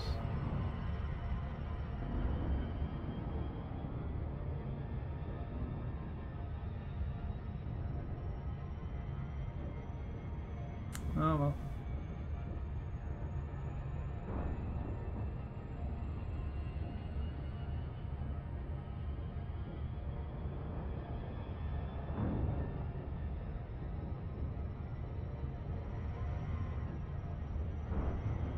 Frameshift drive charging. Did I look? Yeah, look.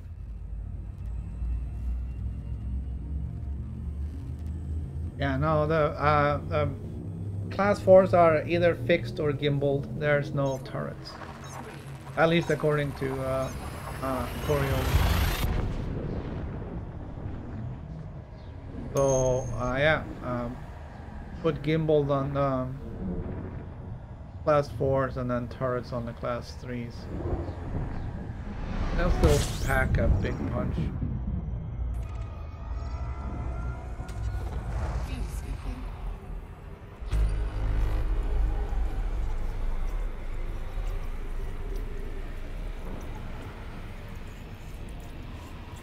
Fuel skipping complete.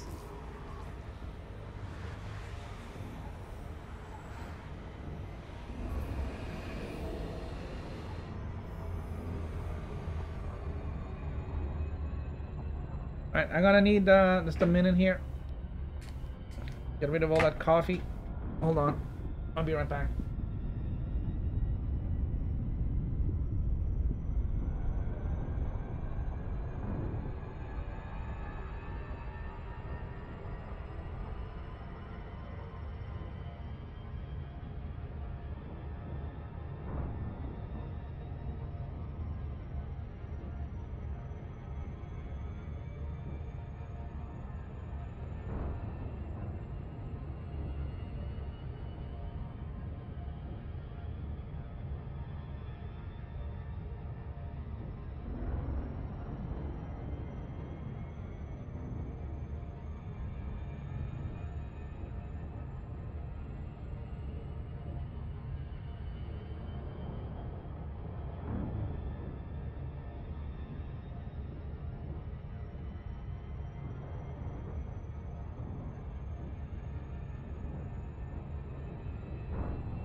Yeah, it kind of does feel like they could do a little bit better with sorting out how things works. I mean, the AX missiles is a good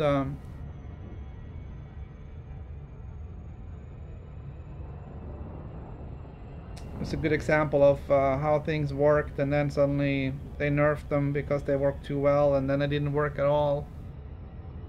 And then everybody stopped using them because there was no point. Frameshift drive charging.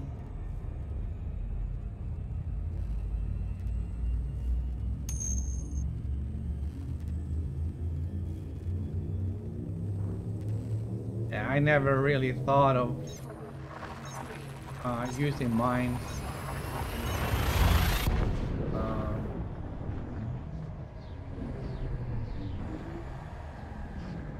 I think back in the day, in Elite Frontiers or whatever.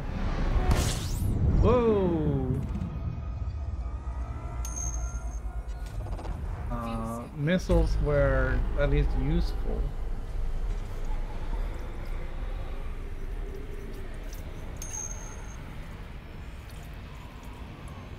But I think all the weapons were fixed then, except for the Seeker missile.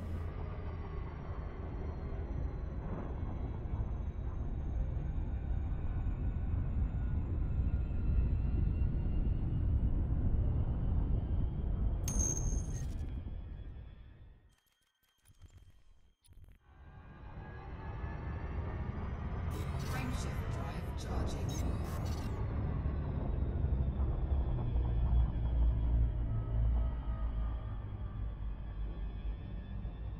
I'm just gonna pick up the 2 stars over here.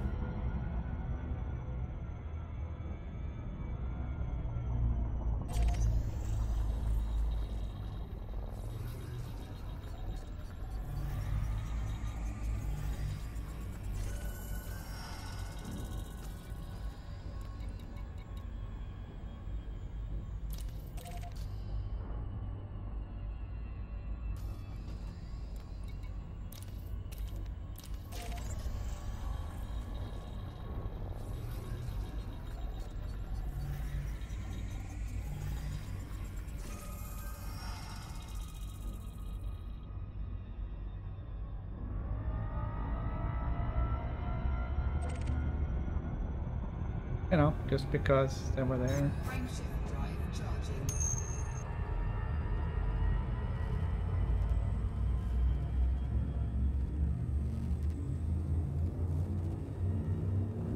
I'm like 4 subscribers short of my goal.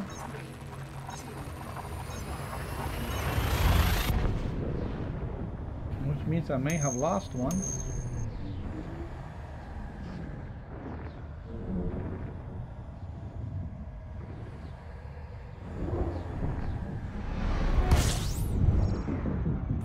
We're just trying to get to 175. Fuel scooping.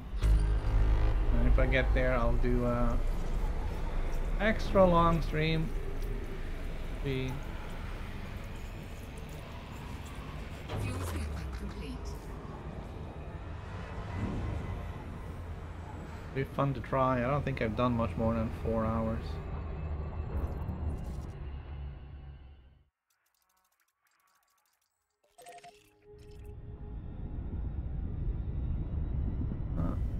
That is not. Frameshift drive charging.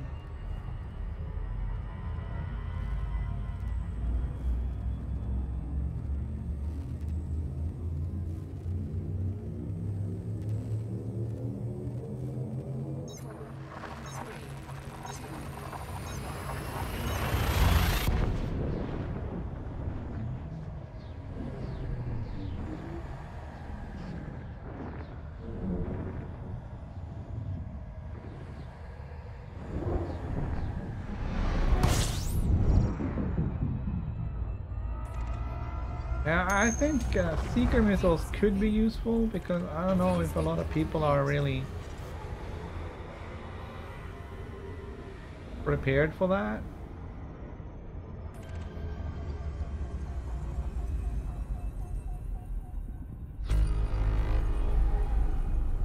Frameshift But I don't drive really charging.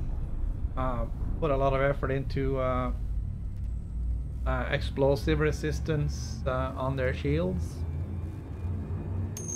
And maybe they don't have a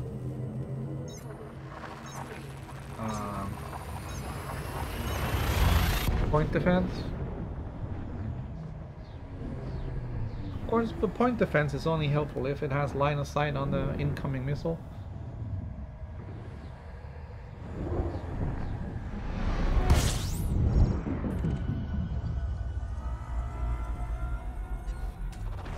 Fuel scooping.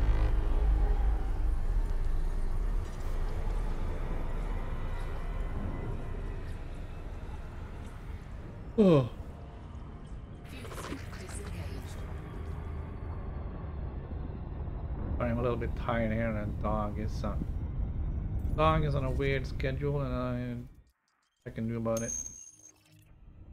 Frameshift drive charging.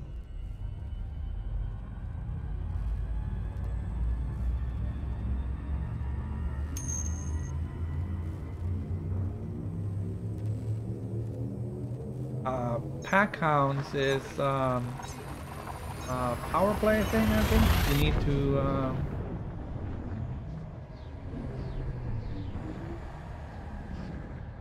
you need to join the. You just sign up with one of the factions, and then rank up there. I believe. Fuel scooping. Same thing with the prismatic shields.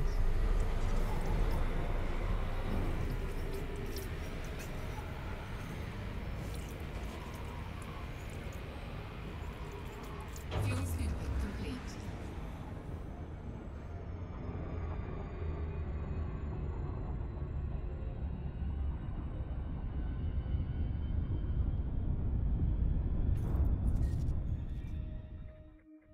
Frameshift drive charging.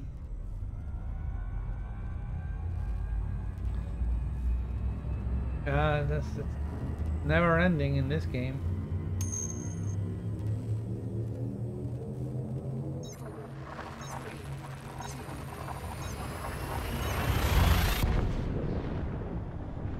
Oh, that's it.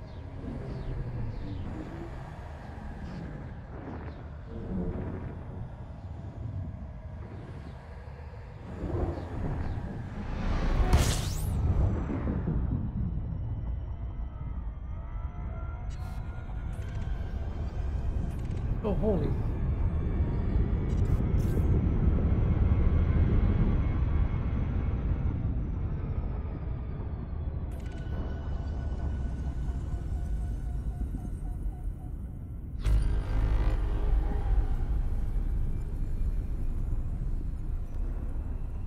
Frameshift drive charging.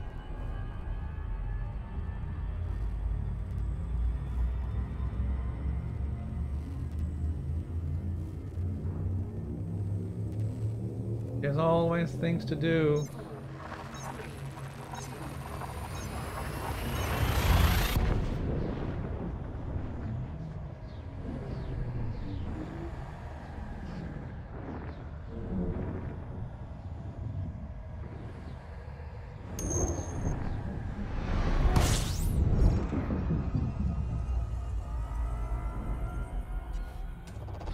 Fuel scooping. I'm gonna fuel up a little bit here.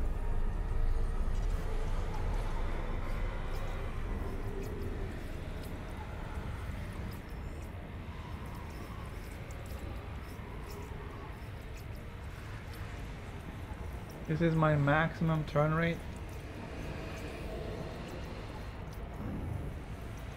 Fuel scooping complete.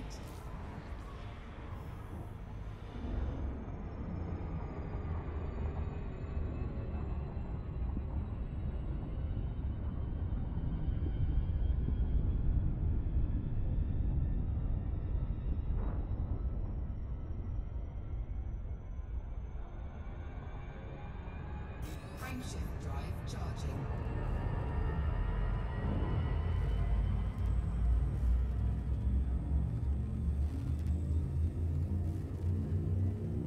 I think one of the faults with the power plays that say, oh, you have to do this to get to the next level, but you can only do so much per day. So like you can only deliver 2 things per day. And I'm like, well, then I'm never gonna get there. Like, well, when you rank up, you can deliver 3 things per day. It's like, yeah, but I'm still never gonna get there. I see that they don't want people grinding to the top level in a day or so, but I don't know. It just feels like there's some artificial caps on what you can do that just makes it not interesting for people to do.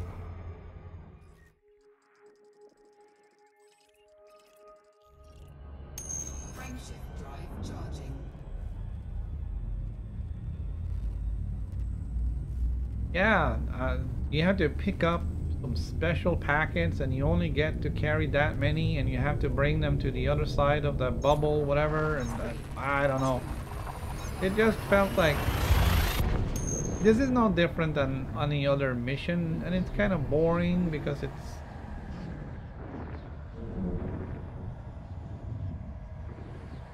it's nothing different. It's exactly the same stuff as just taking a data mission or go fetch me some wine that you do for any other minor faction. It's nothing different. Fuel scooping complete. You know, make things follow on, alright? Make it so that you have to do A, and then from when you've done A, you get to do B, and then when you do that, you can do either C or D, so that you have, you know, different things you can do to level up, not just shuttle back and forth between system A and system B with some briefcase full of papers.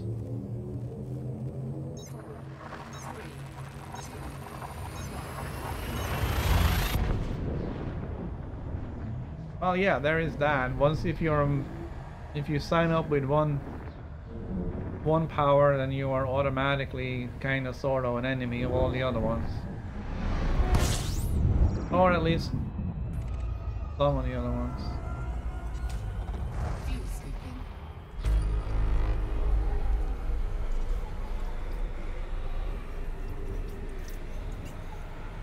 And then it's like, well, you know, Fuel scooping Make sure you sign up on Thursdays after, I don't know, is it 1300 hours game time or whatnot? 1500 hours on Thursdays, so that you get to start on a new week. Frameshift drive charging. Oh! I'm gonna get our first neutron star. Did I ping here first? You're just hostile, period. Frameshift Alright, drive here comes the charging. neutron star.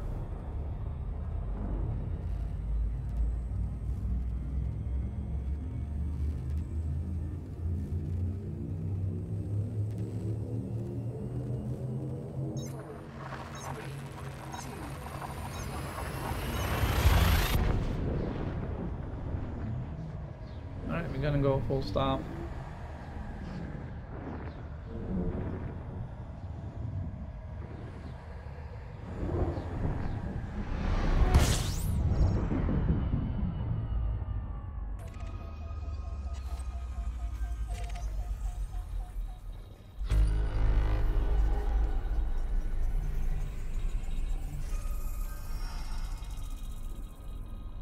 Right, so there's nothing else here. 6 million Lee ramen.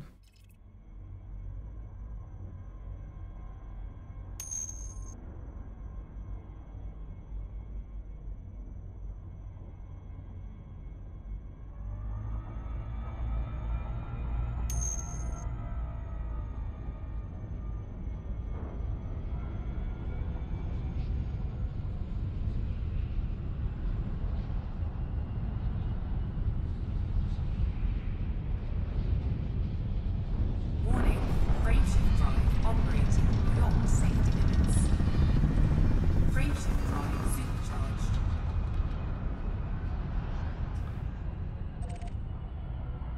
Alright, man.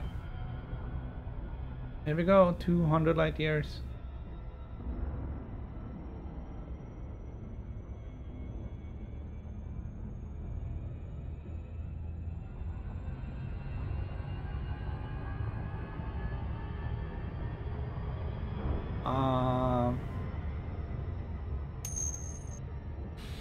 Frameshift drive charging.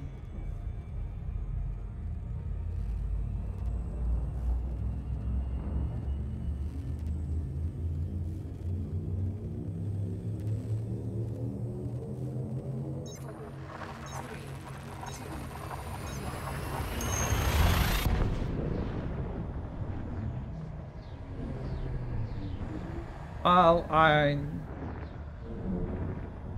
Yamix is not afraid to speak his mind. Oh shit, there's another neutron star.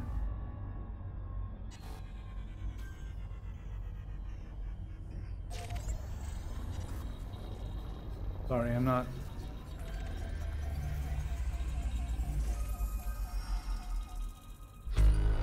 really want to curse much in my stream here, but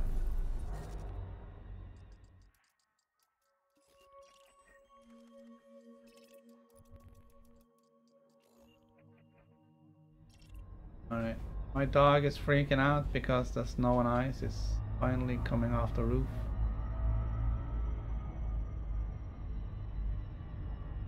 It's okay. Buddy, where are you?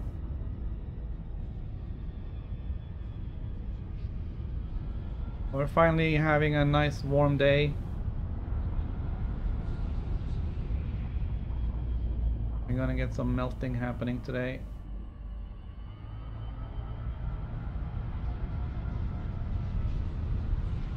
Warning, frameshift drive operating beyond safety limits. Frameshift drive supercharged. Right, there we go. It's okay, Claude, it's okay.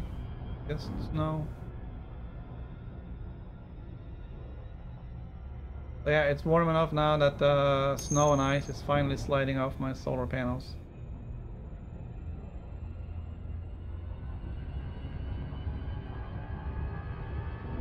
Yeah, it's rumbling off the roof, and then it's just thunder basically when it hits the ground. Oh.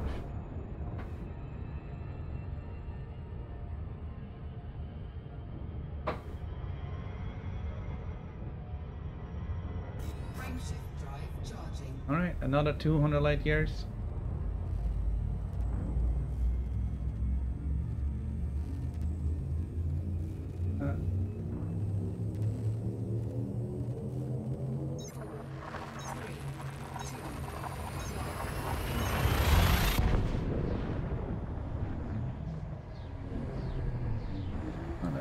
Interesting. Thought I took that line out. Right, we're gonna refuel here.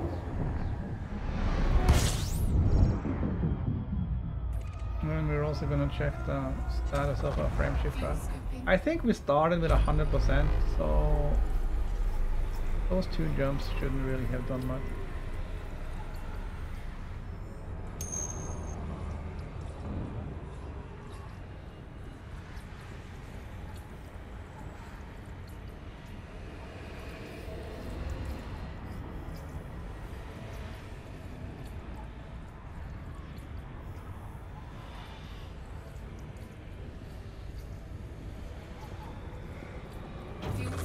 Alright, we are full.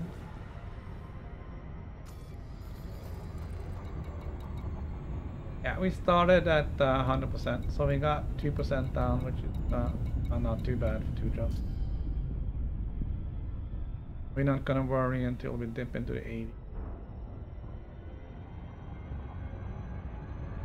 Alright, I'm gonna need a minute to see what's going on with the snow.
Alright, everything seems to be alright.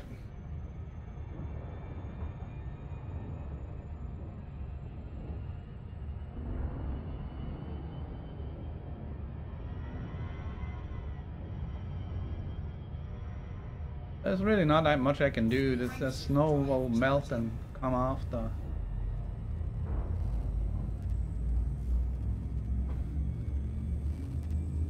solar panels and do whatever it wants.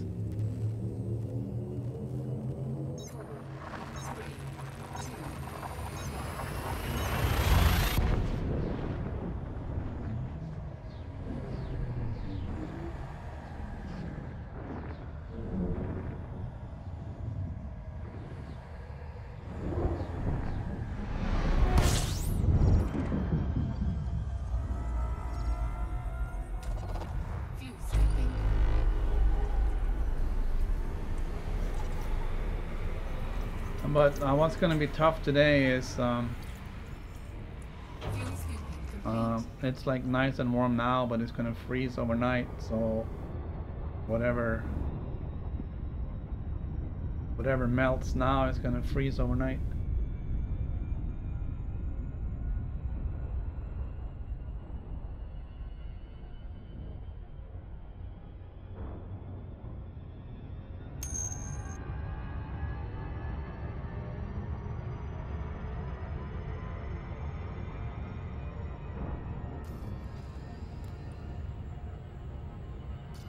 Yeah, if it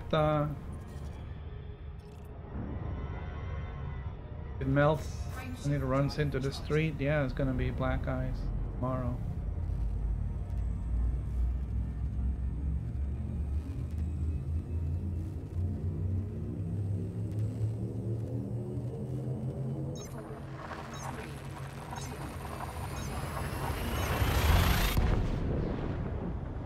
The temperature is gonna keep rising through the week. So on Thursday, I guess we're gonna get into the 50s, which would be, I don't know, 10 Celsius. So we'll get some good melting happening then the next few days. It's just the nights are going to be freezing. It'll be a little bit up and down. But it's going to get kind of bad then because the snow is now going to go wet and heavy, and then it's going to freeze. So we're going to get this half-foot thick block of ice sitting on top of everything. Frameshift drive charging. So it's like if you want to move some snow, today's the day to do it, because tomorrow it's not going to be snow anymore.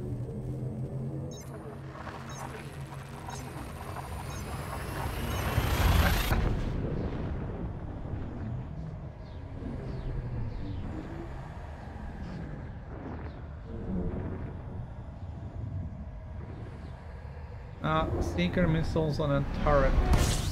That way, you just gotta target the sucker and fire.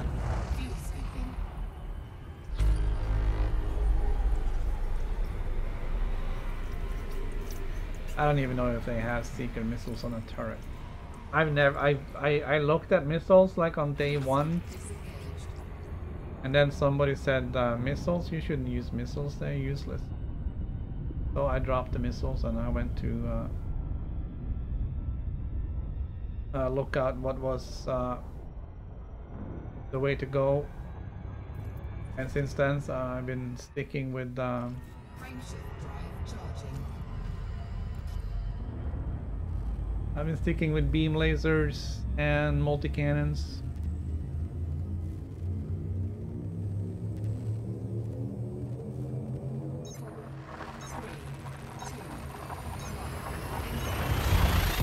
I know I have also a pulse cannon and a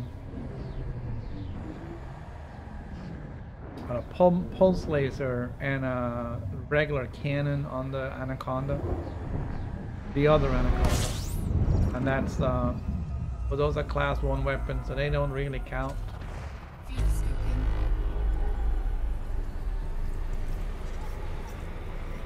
I just have them on turrets and fire at will, so they'll just shoot at whatever enemy is within sight and range.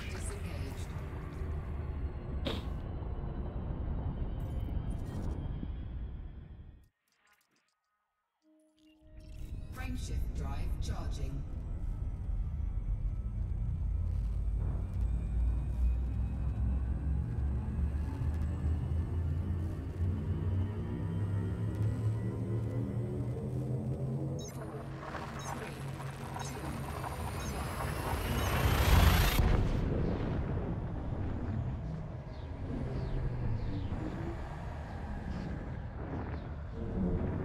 We have done about 60 jumps, I think. That's 55, but I forgot to reset the trip counter. So we did a few jumps before that. And it was about 100 jumps, or 101 jumps it said, to our destination.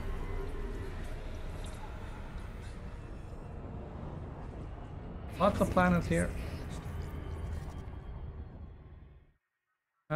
Nothing of any real interest. Frameshift drive charging.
Sorry, I'm just checking on the status on my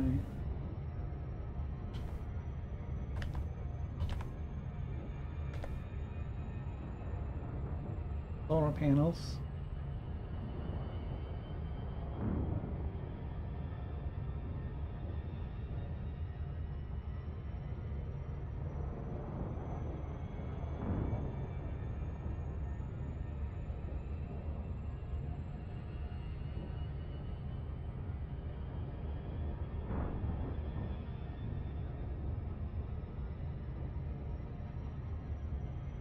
Okay.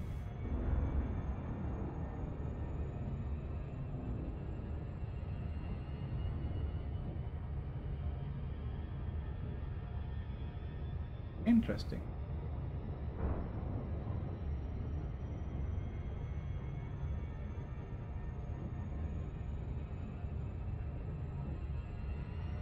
We did actually produce some solar power yesterday Drive charging. on Neutron Star.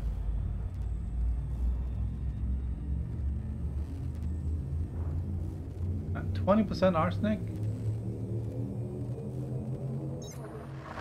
We don't even have that? That sounds very high.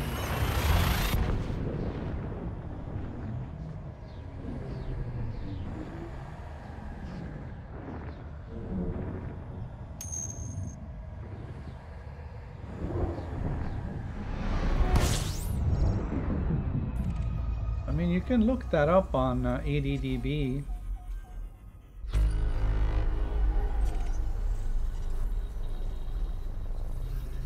It will tell you.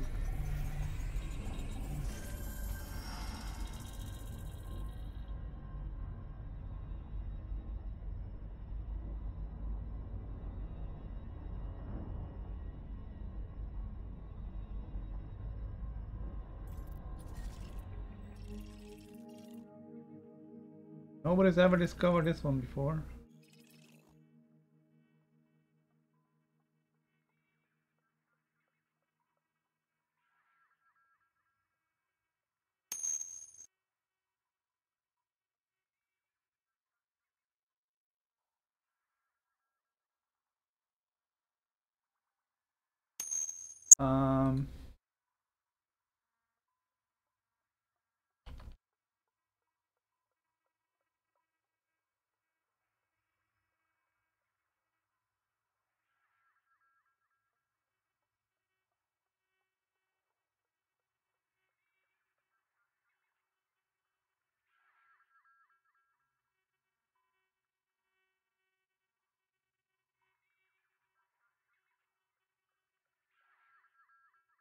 Yeah, it takes a while to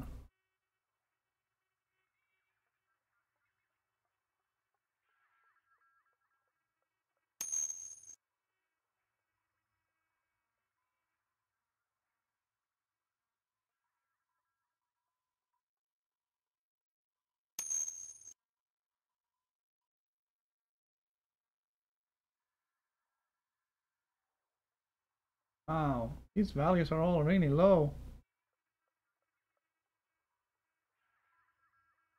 I'm not seeing anything over 3.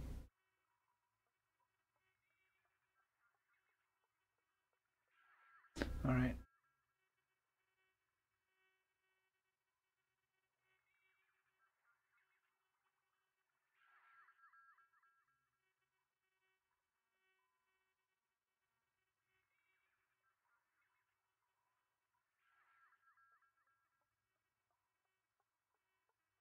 Yeah, sorry for taking such an interest in my solar panels right now. We got an email from the guys saying that our thing seemed to have been disconnected, but I don't think it was the monitoring device. I think it was just that they didn't see that there was any data because there wasn't any data to be collected because it was covered in snow all this time. We have been producing a little bit the past few days. It's probably going to pick up a little bit now.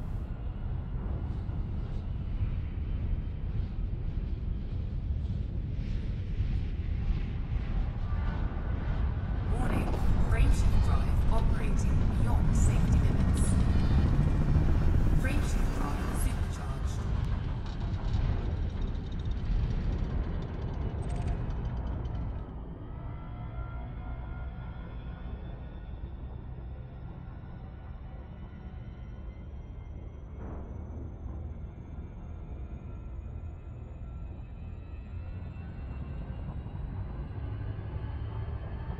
Right. Frameshift drive charging. We're doing another 215 light year jump.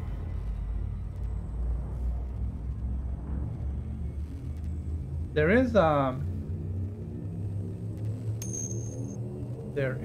planet with some geysers where there's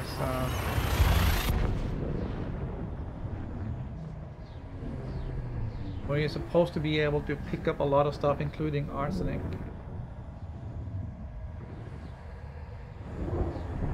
Off the top of my head, I don't recall where it is.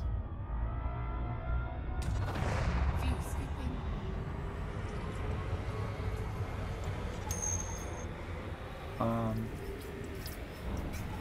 Basically, you're driving around the geysers, and they keep whatever stuff is coming out of there is solidifying into materials. Fuel skip disengaged.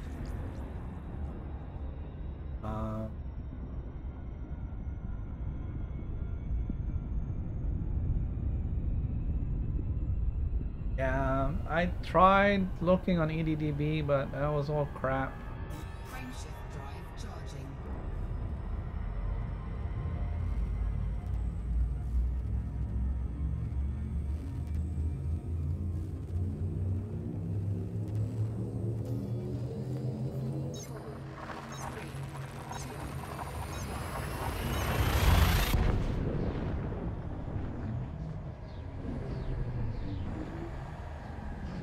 You should be able to find, I mean, arsenic is not rare, there should be plenty of it.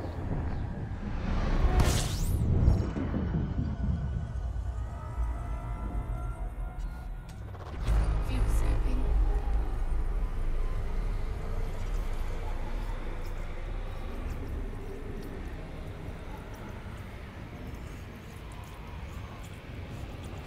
Fuel skipping complete.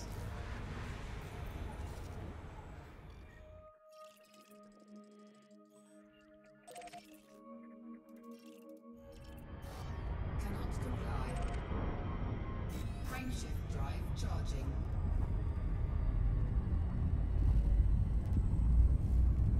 We have about 2,000 light years to go to our first destination. A couple of more neutron stars and that will help.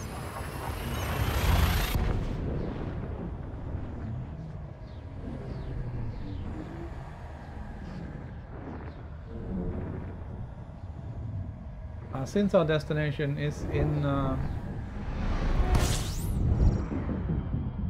EDSM, I'm gonna assume that it's Fuel skipping. been discovered already.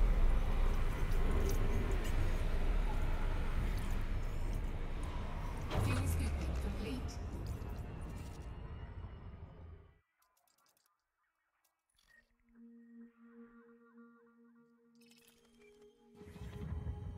These guys are just icy little rocks.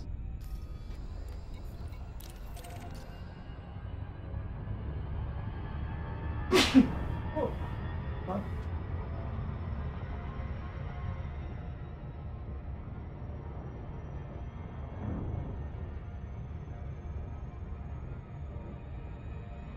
Yeah, the dog's tail is down. He's terrified right now, waiting for more snow to fall.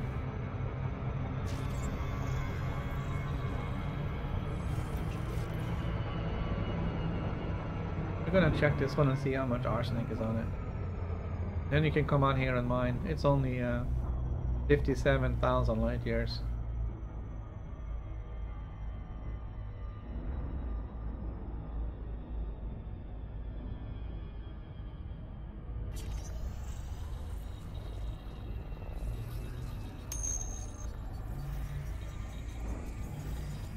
Yeah, that does ring a bell.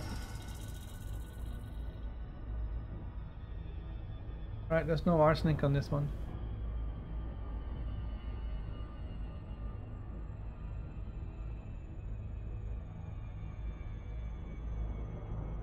So that was a little bit of a failed experiment.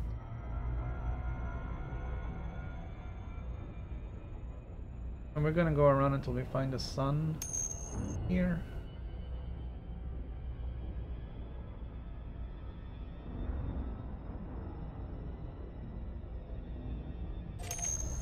And the star.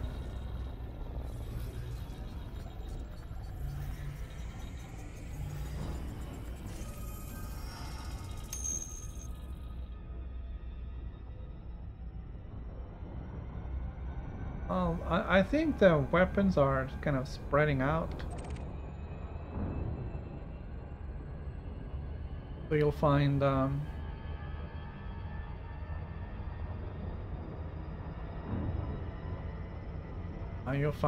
more and more in high-tech systems and or military systems, I believe.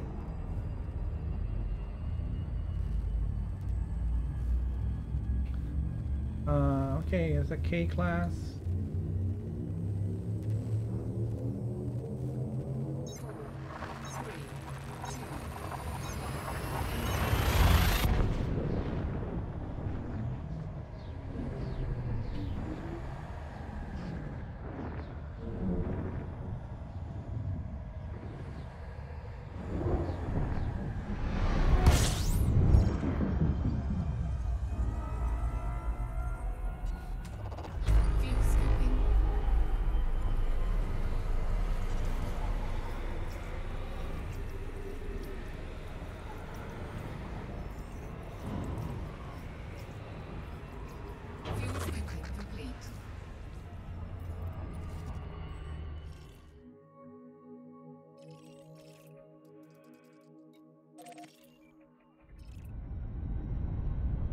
Alright, let's pick up some scans.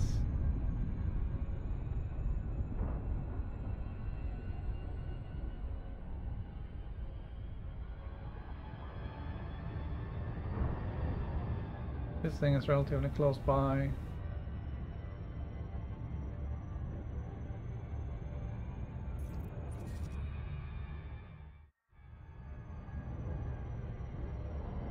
We'll see if number 2 is that one over there on the right.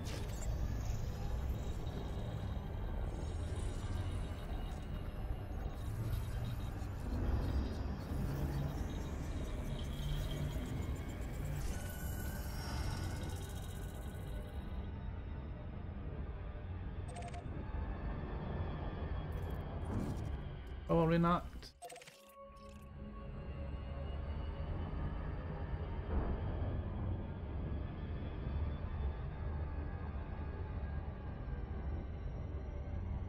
No arsenic there either. Right, we're gonna take the sun first.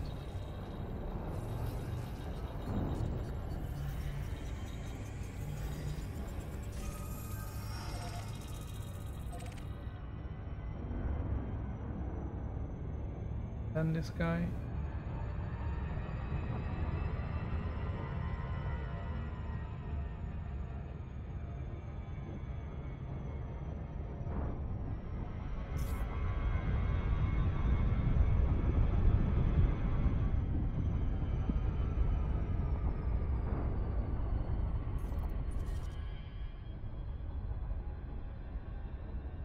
Kinda sad, now we're looking for arsenic and we're not finding it. Kinda used to be on every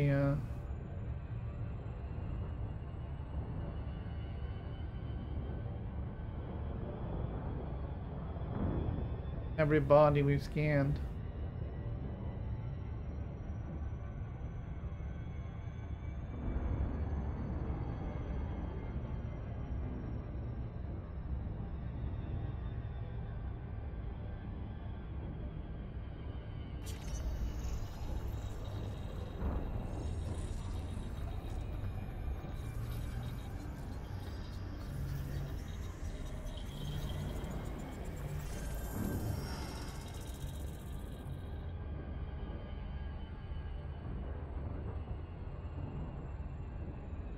Still no arsenic.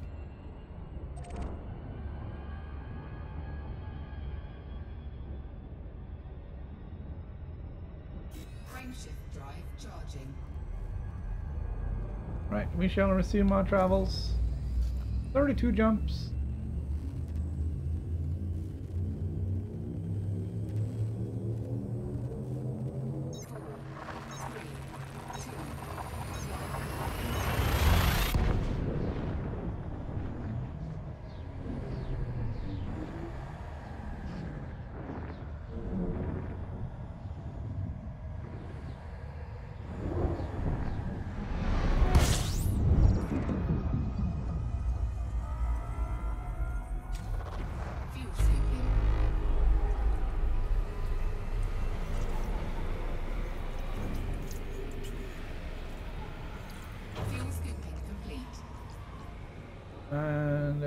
in here.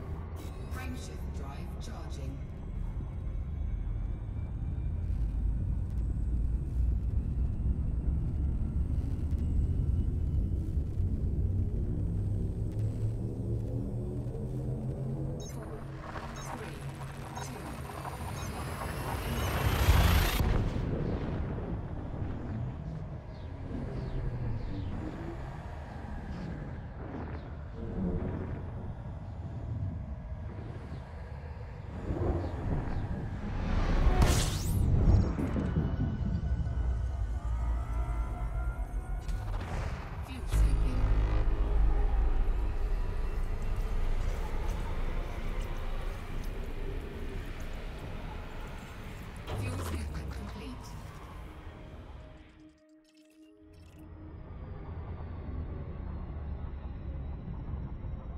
Frameshift drive charging.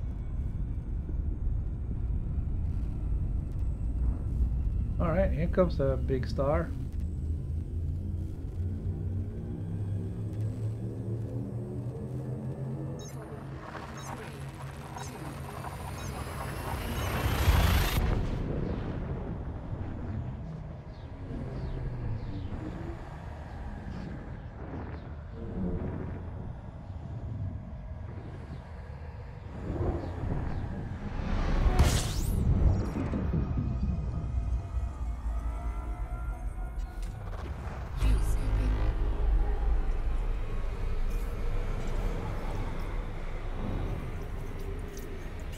I really don't want to mess with the navigation right now because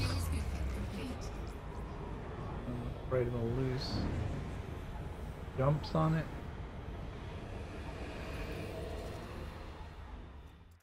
Hello?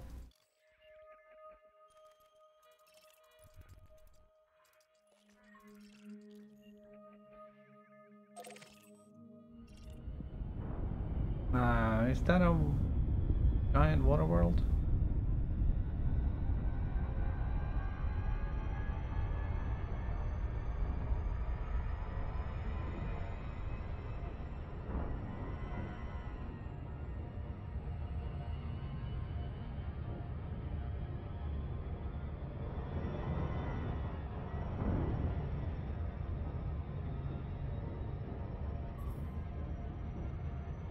Alright, there goes more snow.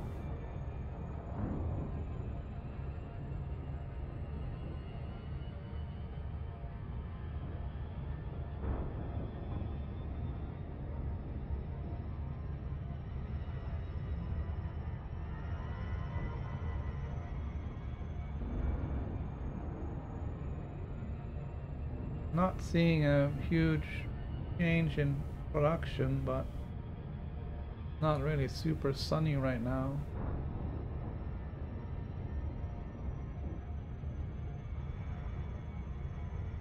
Alright, so we're gonna check out this system because there is this is at least a water world, and it looks like a big one.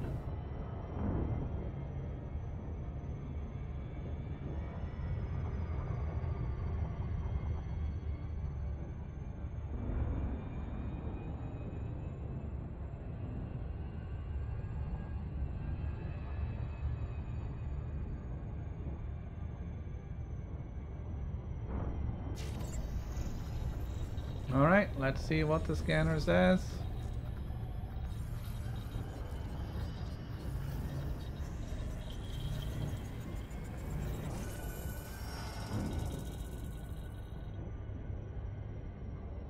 Scanner says water world.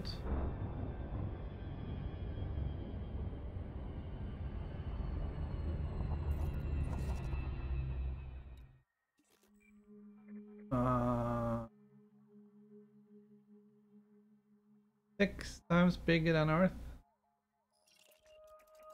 A little bit curious about this guy. That's an Earth.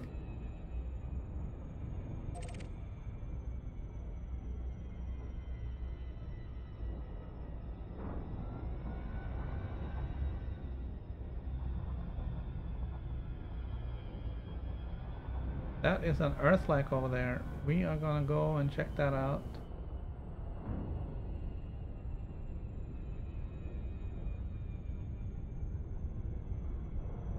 Change camera.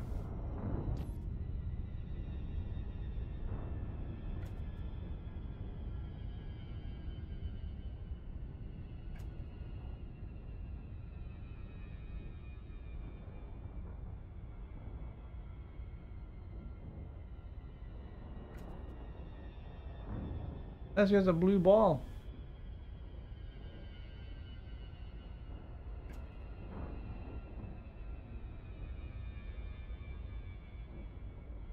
There's nothing else. Change camera.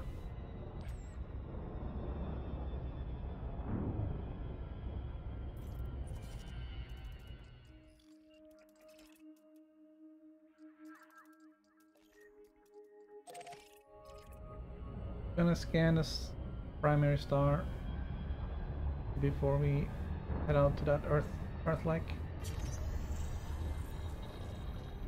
Then a secondary. It is.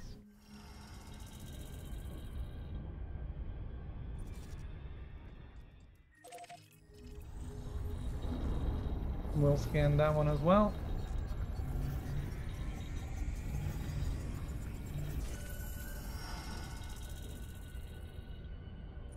And then we will head down this way.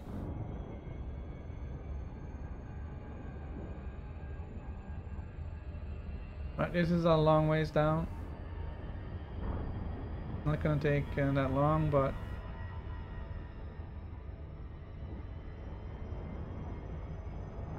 long enough for me to refresh my drink. I'll be back in a second.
Alright, it's gonna take a A little bit of time to get out there.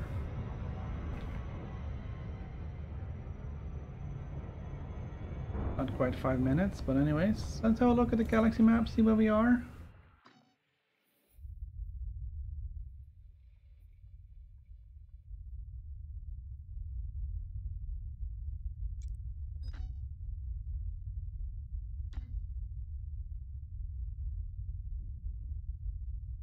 Firecrack here is trying to get back to the bubble from Beagle Point. I'm trying to go out this way.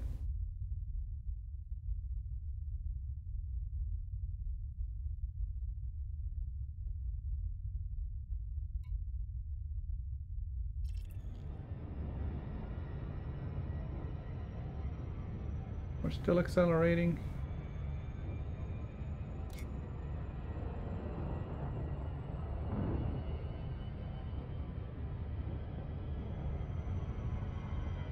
Find a planet down here that seems to be an Earth-like planet.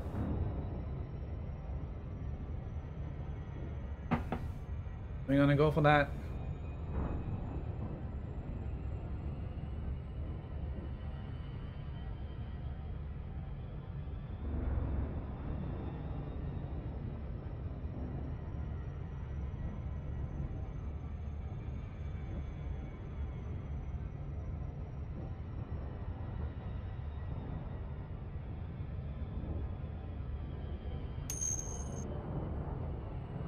Oh, yes it is.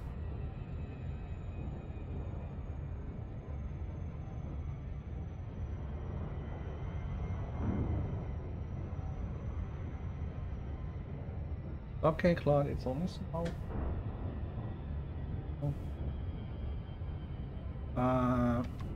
Nothing in this system has been discovered.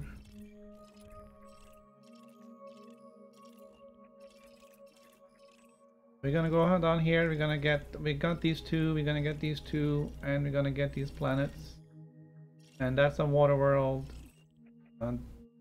This one right here looks to be Earth-like.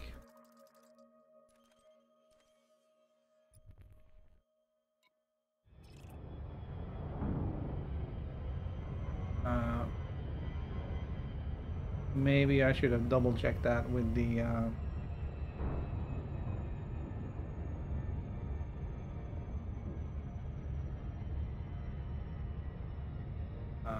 there.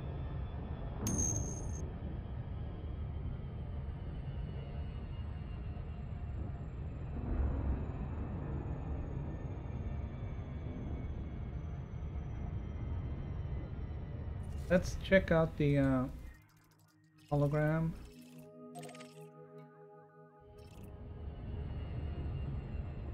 That's an Earth.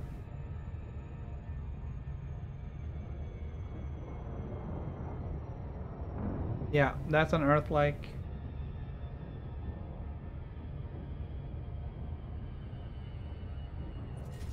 That's an Earth-like for sure. It has the same hologram as the ammonia world, but it's blue, not brown, so it should be yeah, it has the hologram has that little Iceland thing up in the top right hand side, and down a little bit left of center below the midpoint there's kind of like an backwards Italy, like a boot. That's the Earth-like.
These are just the high metal content bodies.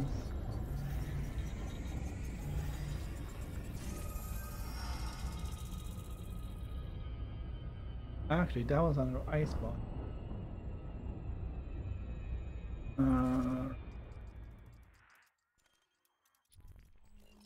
Are we gonna go straight for the jackpot?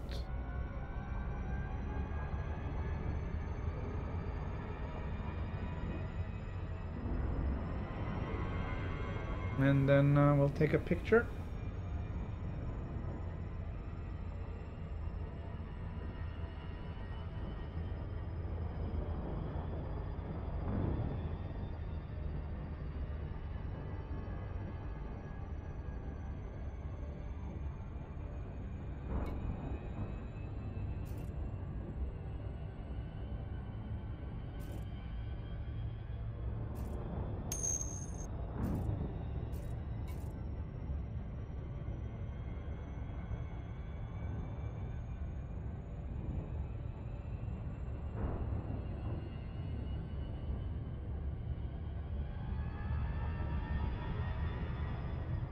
Yeah, definitely need to review what you expect or anticipate the use of materials on your flight. You need refuel for your AFM.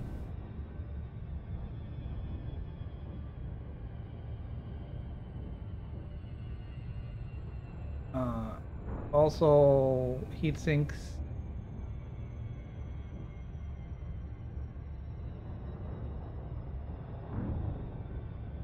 Then of course SRE fuel.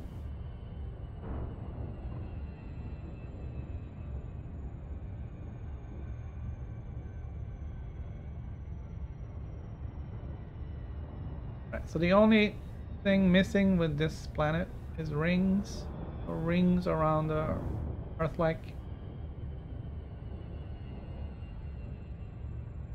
That would have been ideal, but we'll take first discovery of an Earth-like planet any day of the week.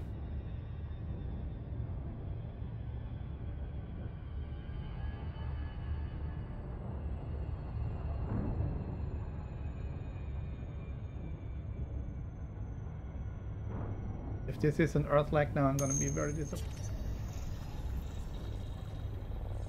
Yes, but I kind of cheated on that one because that wasn't.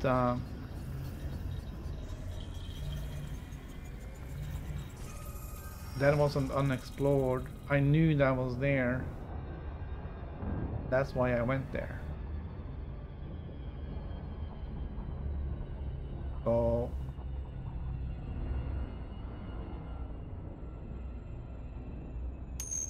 yeah, Earth-like body. Excellent. Oh, there's no cheating, but you know, we do have the means of looking stuff up. And that one did show up in EDSM as being out there. Closest Earth-like body currently discovered, I guess, to Beagle Point. You would think that would be more of a tourist destination than Beagle Point.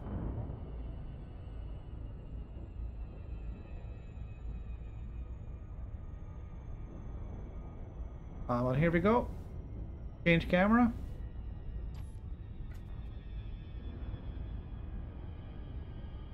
Change camera. Change camera. Sorry, I was looking like I was going a little bit too close.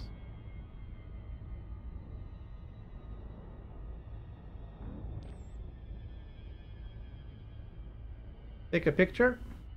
Picture taken.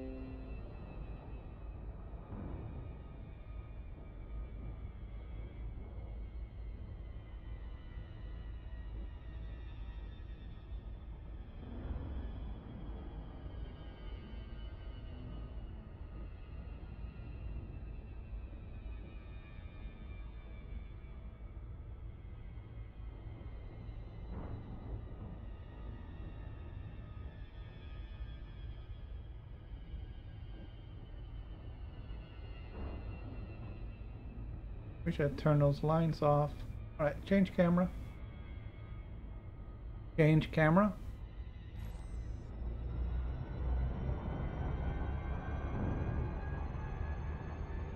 Is there anything else in here we needed to look at? Yeah, let's get these this pair.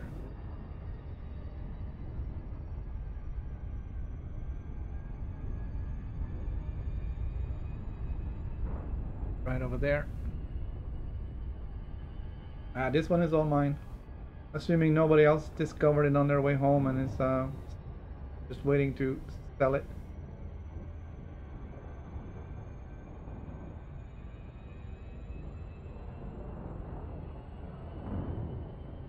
Actually, I do have a way of looking that up as well. EDSM.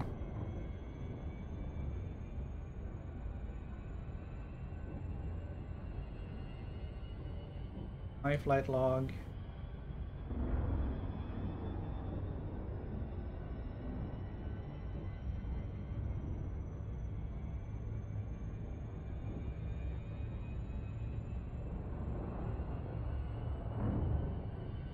All right. This system was first discovered for EDSM by me today at 10:44.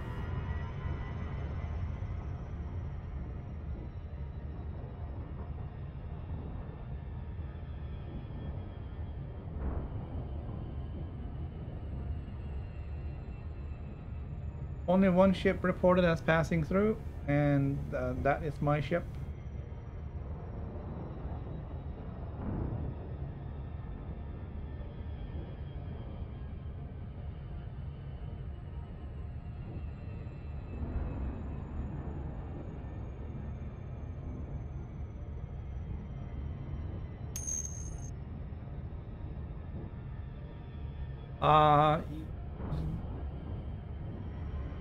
Yeah, if somebody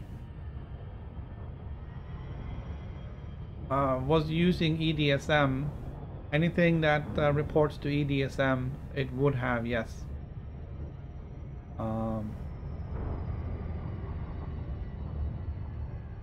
with that caveat, we can say that nobody's been here before. And this will be a first discovery Earth-like for me.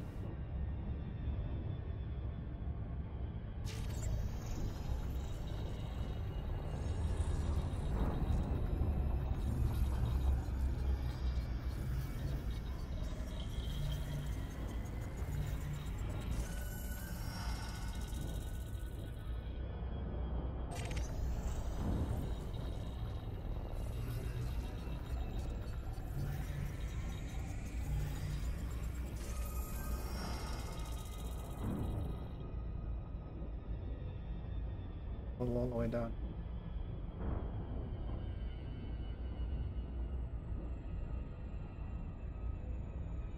There's no arsenic in this system.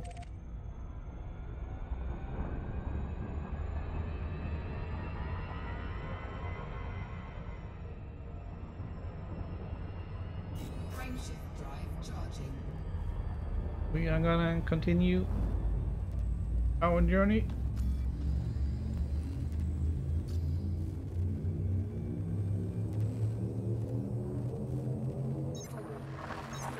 Oh, like almost 25 minutes in that system alone, just with the scanning and everything.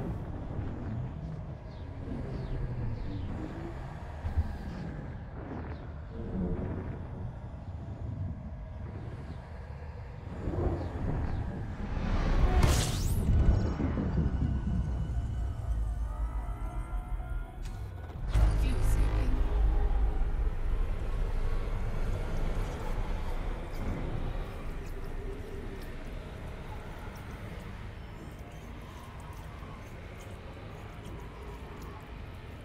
Fuel pickup complete.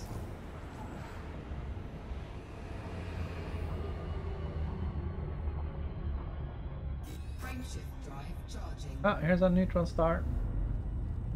Hopefully it's a nice one.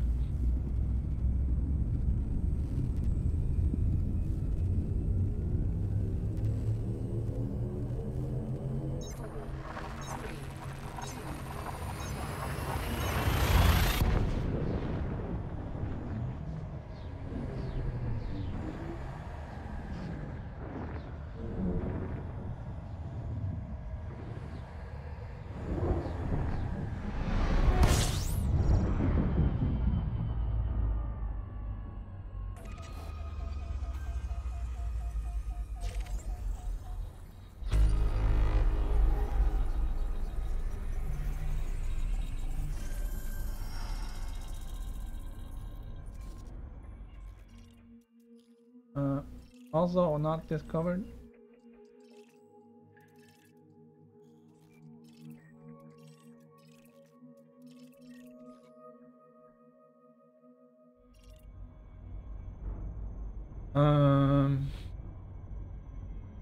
Alright, change camera. Change camera.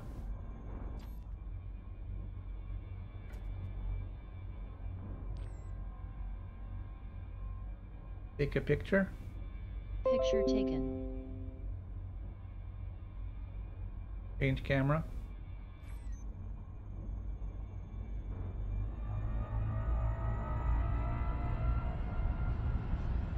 It looks like this has a rather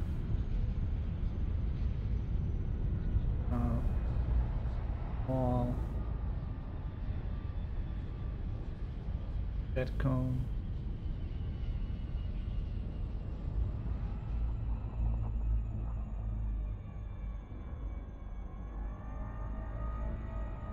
But I have to watch it over here.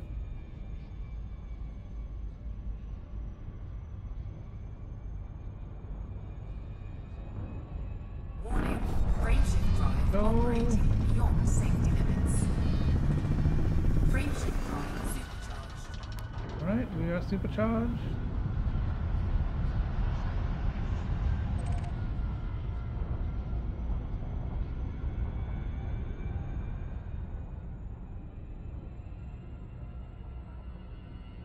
Frameshift drive charging.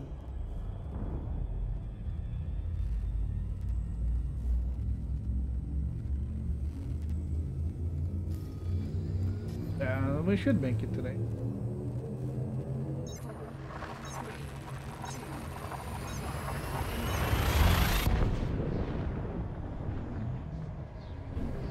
3, 2. Jump west though to the next destination. That's probably gonna take a couple of days.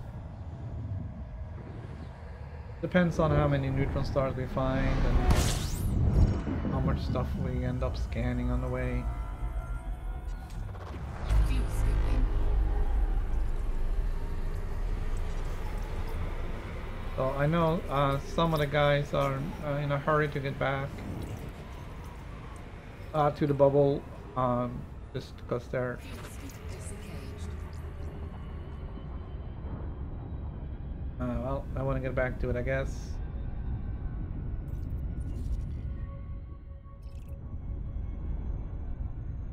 Frameshift drive charging.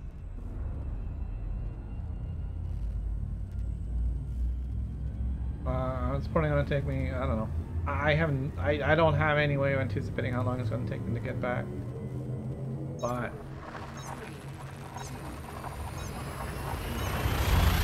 I have to mix up a little bit PC and PS4, so it won't be it won't be this every day, and it won't be 4 hours every day. We're just trying to get started, so I have to get out of this black region. Need to get back where there's stars.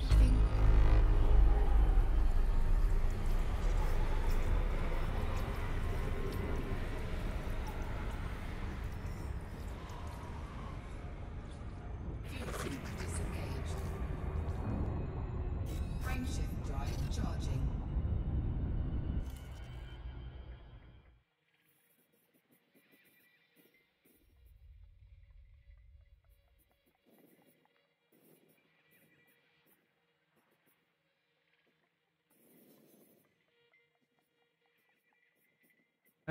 And I mean, it certainly looks like there is a lot more options for stars now. Starting to look kind of like we have choices.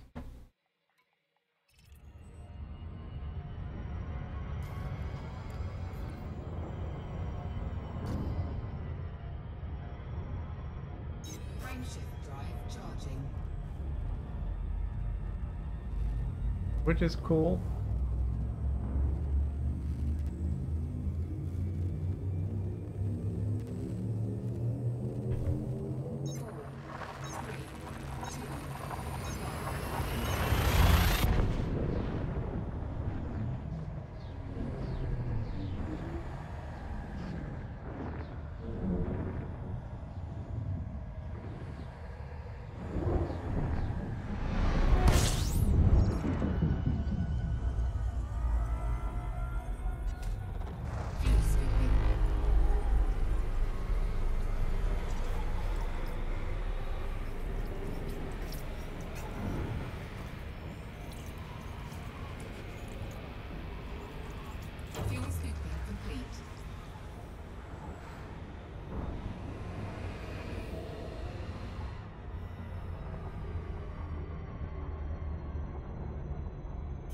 Frameshift drive charging.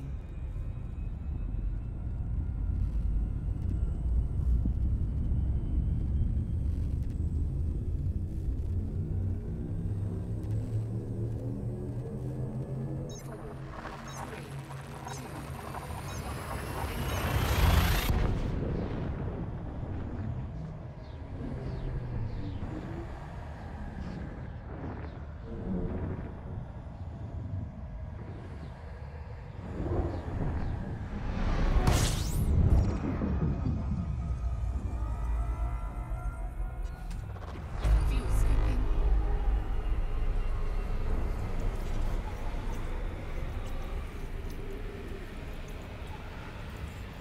Fuel skipping complete.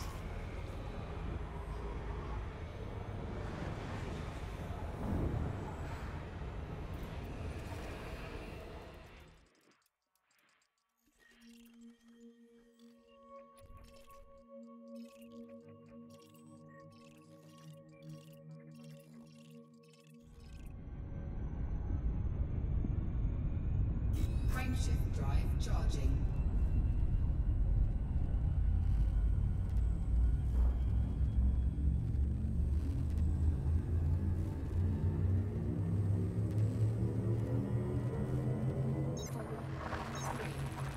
There's gotta be some more neutron stars here. We have only 20 jumps left and we have 1300, 1400 light years to go.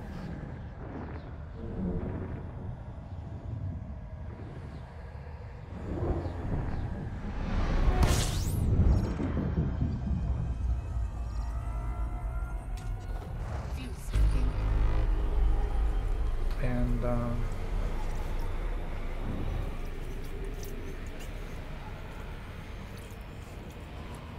Fuel skipping complete. well, 20 times 50 is 1000, 1100. Alright, so maybe one neutron star. Frameshift drive charging.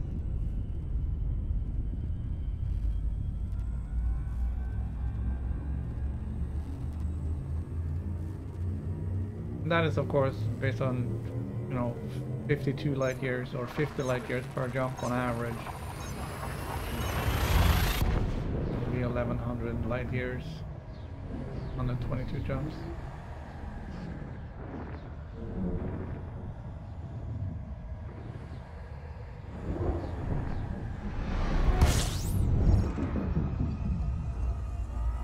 But it is good to see that we are Fuel skipping.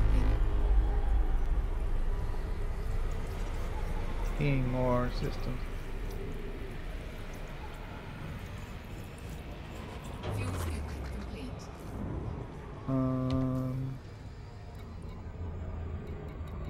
Okay, now there's a whole page. Hold on.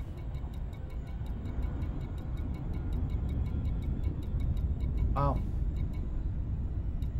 Yeah, I mean, see this? These are all the systems under 20 light years. Yesterday we had maybe one show up Drive charging. or 0. Now there was 2 pages full.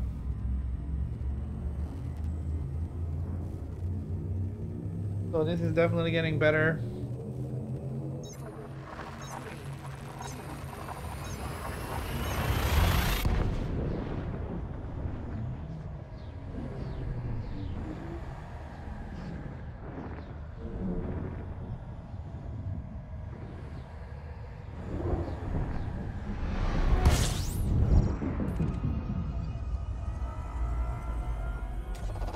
Fuel skipping.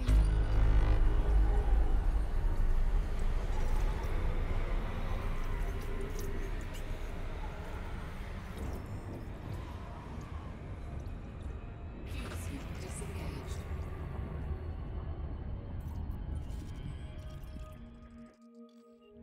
Frameshift drive charging.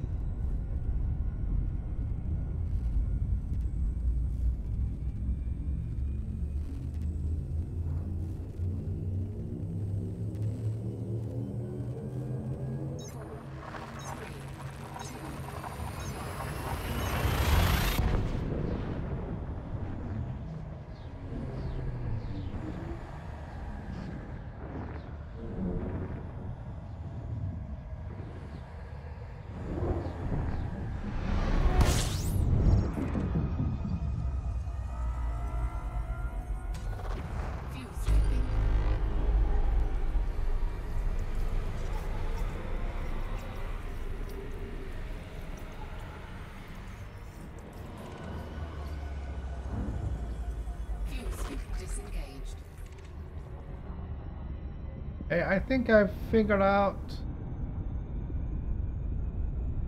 how they should, what they should do about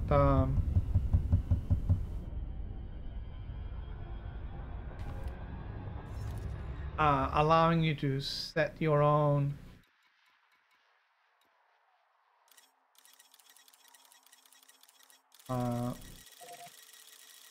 jump range.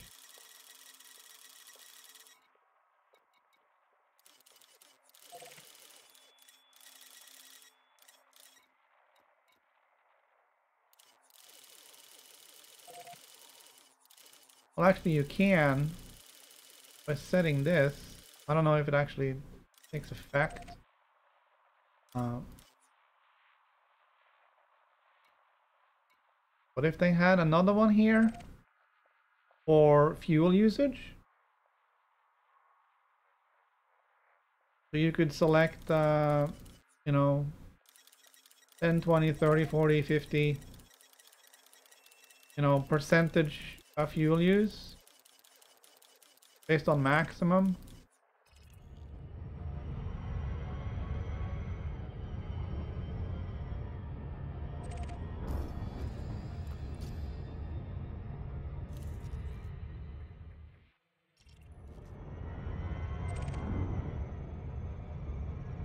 Frameshift drive charging. I think that would work. Like for instance, the maximum fuel use for a jump for me is 8 tons. If I could set that to, you know, a little bit less, then that would directly affect my jump range, and it will allow me to do 5 jumps on a tank of fuel rather than 4 jumps, even if the jumps are shorter. Fuel scooping.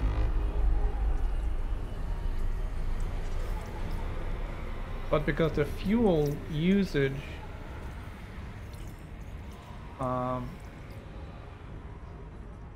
by distance appears to be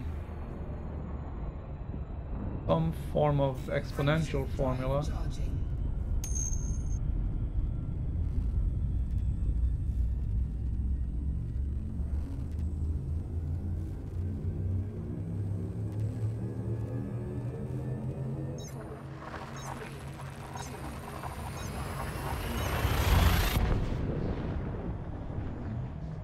The maximum distance you can travel on a full tank would be further because of the shorter jumps.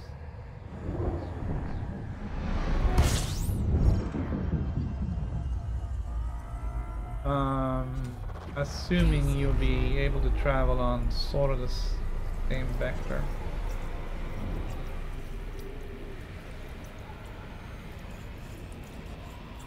Fuel scooping complete.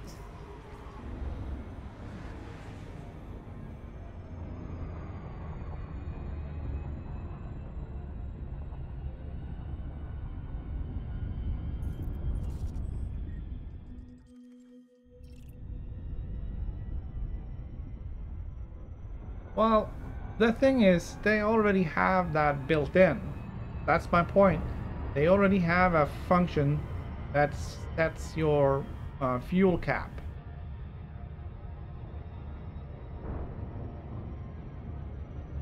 So this is just adding something to that that lets you specify what the fuel cap should be. So that is a very, very minor change. It is not new functionality that needs to be Frameshift drive charging.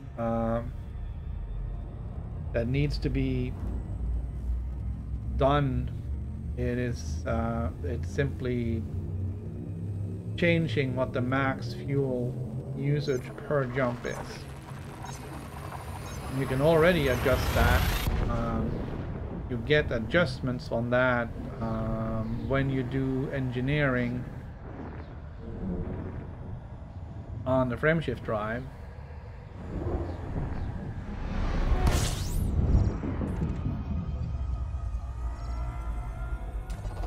Fuel scooping. So this is not a having that adjusted is not a new thing. It would just be Fuel scooping complete. it would just be a UI that allows you to adjust it.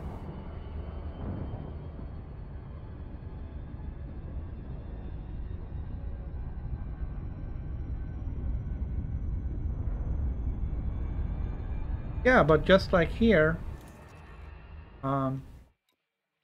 just like here on the bottom where it says jump range based on your cargo, you would see it based on, you would see the jump range based on fuel use. And the reason why I put it that way is simply because it's already implemented. You just need to put in a UI for it.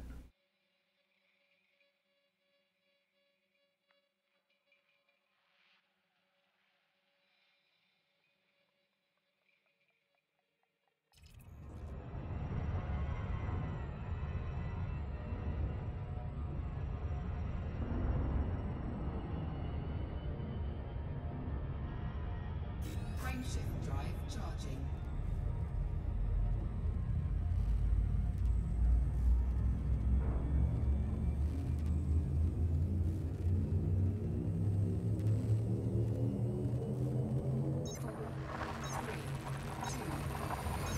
And I know that it's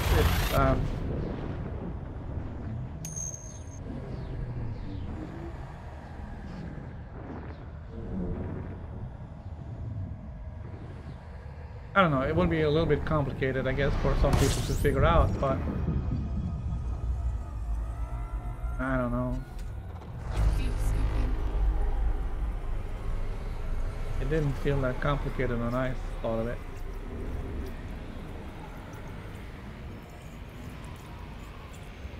Fuel scooping complete.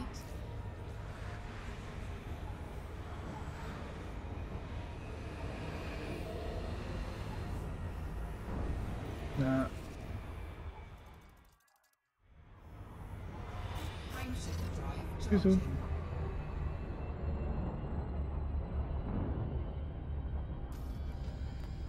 charging. Frameshift drive charging.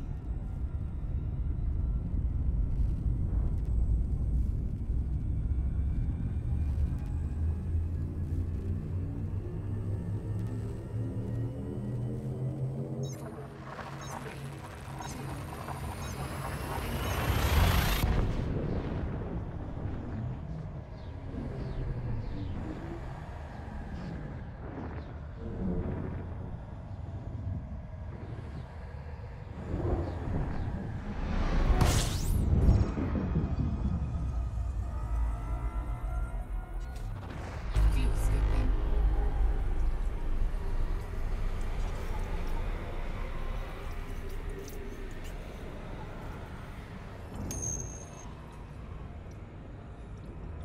Fuel scoop disengaged.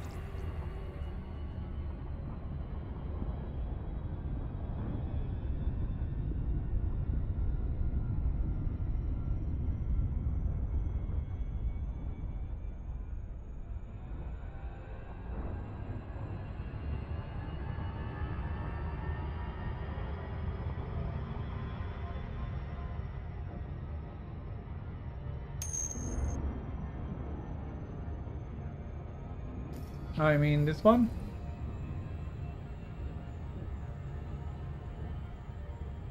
Yeah, the jump range in parentheses there is your theoretical jump range with no cargo and no fuel.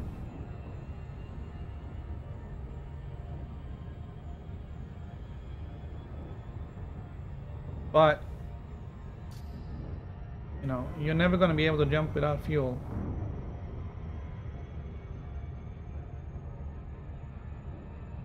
Or maybe that is Charging. the longest jump with 8 tons of fuel. I don't know.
So I'm not really scanning much right now, just trying to get up here to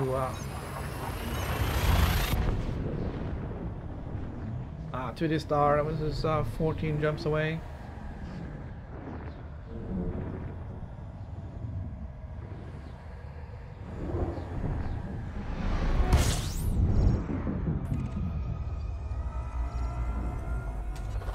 Fuel scooping.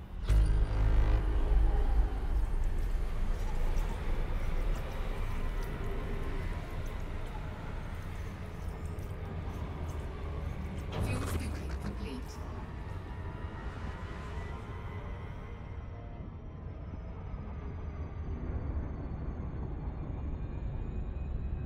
Frameshift drive charging. Oh, here comes the neutron star we were expecting.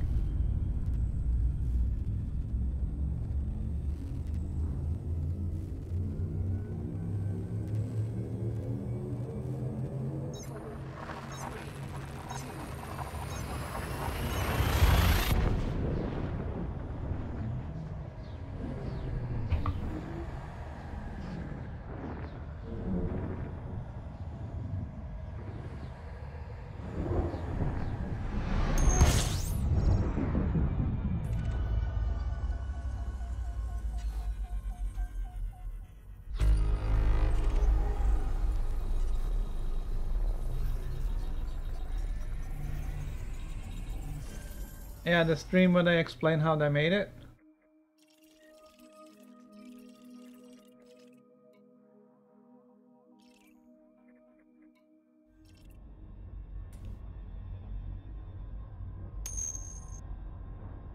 Yeah, that's even if I didn't understand half of what they were saying, well, that's still massively impressive. How it is procedurally generated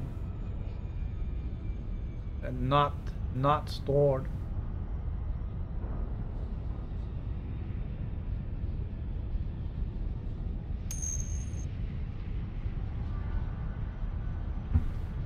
Um,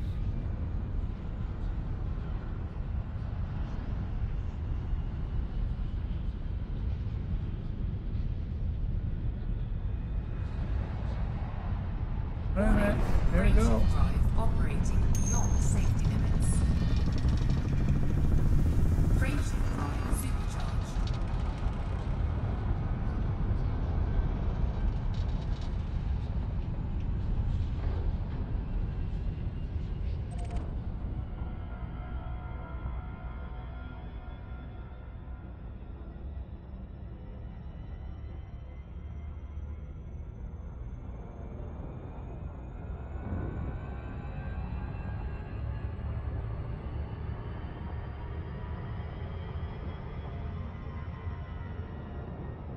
Yeah, it's like every time, always the same. The next time somebody comes into this system, that neutron star is going to be there. It's going to have the same rotational. All the data is going to be all the same. All of this is going to be all the same, and it's all procedurally generated. That is, and it's all based on I don't know, the combined mass of the universe. Frameshift drive charging. Freaking weird, man.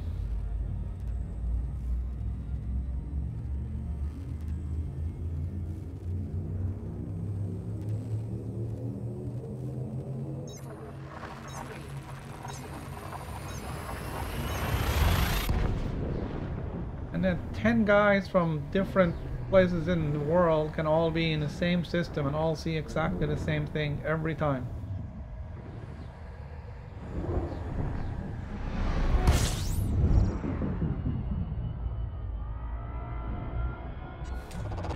Fuel scooping. Although I did see something really weird the other day.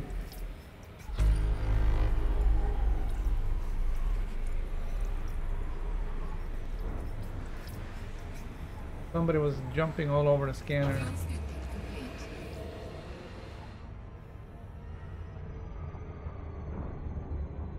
Like they were teleporting. Frameshift drive charging.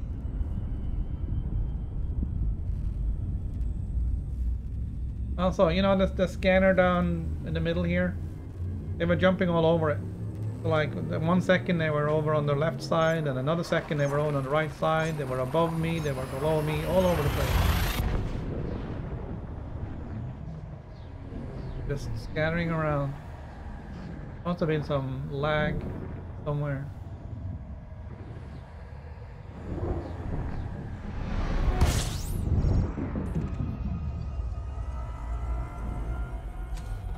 Fuel scooping.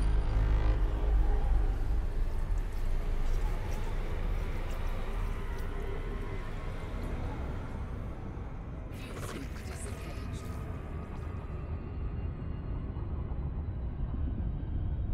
Frameshift drive charging.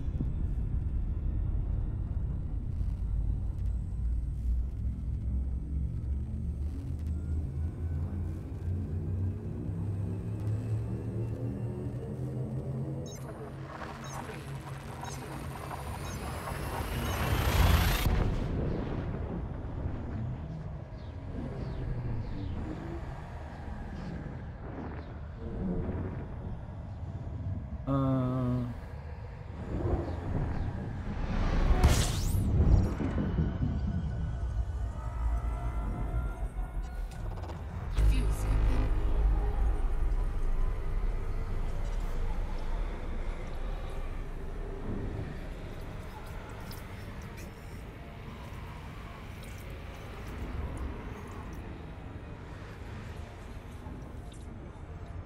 Fuel scoop disengaged. Frameshift drive charging.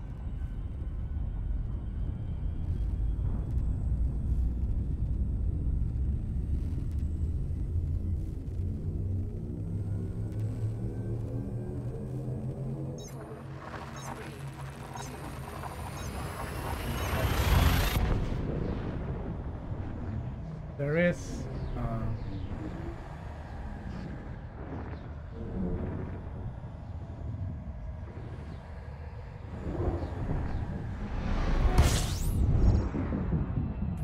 there's an add-on for Elite Discovery.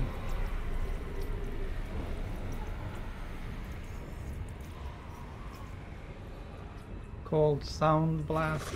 Disengaged.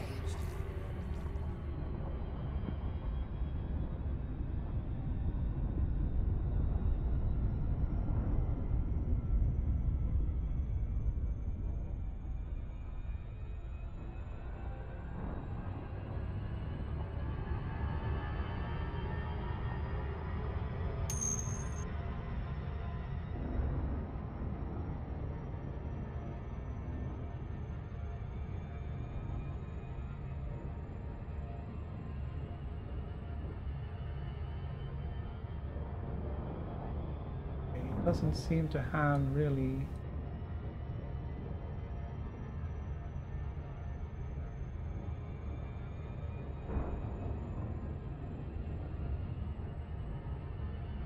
All right.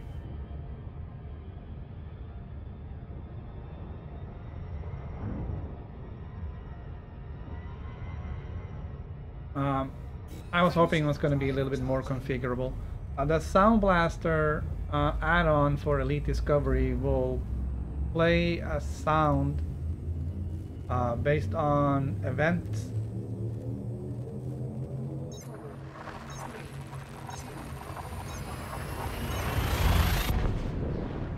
I was hoping you would be able to be a little bit more specific about what it was you wanted. But basically you need an MP3 file with the name of the event in a specific folder. And then when that event happened, it will play that file. Fuel scooping.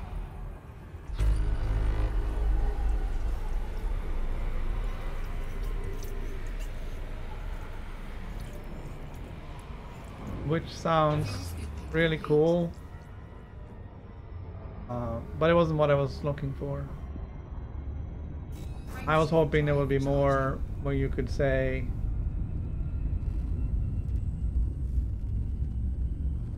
where you could be a little bit more specific on what the event was going to be, because I would like it to play an alarm when jumping to a neutron star, but I don't want to play the alarm when it jumps to any star, because then I won't be a neutron star alarm. Hello. Almost went through that little dwarf.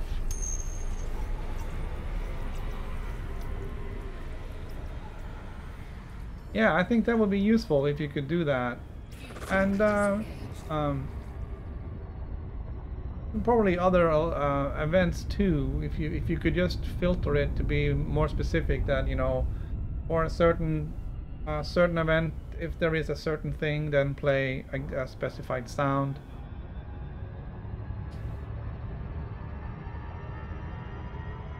Frameshift drive charging.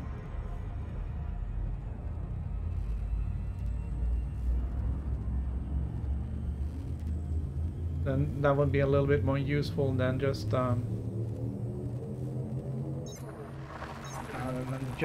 based on the event itself.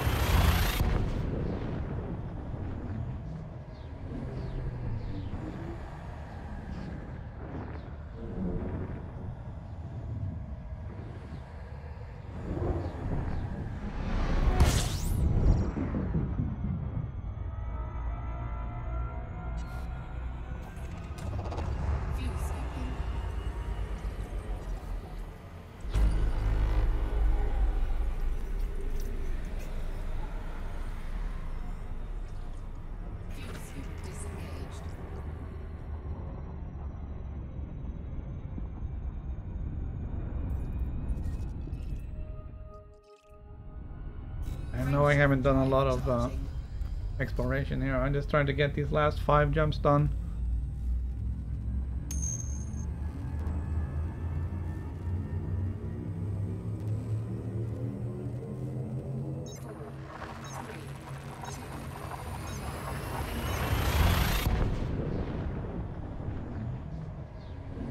I'm not aware of any updates to voice attack. That would do that.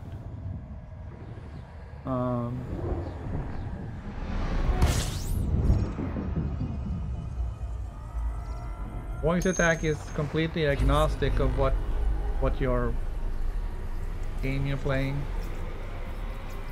And so voice attack wouldn't have any way of knowing that unless they have changed something with local and global variables.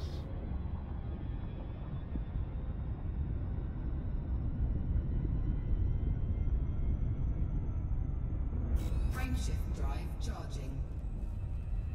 There wouldn't be any way of doing that.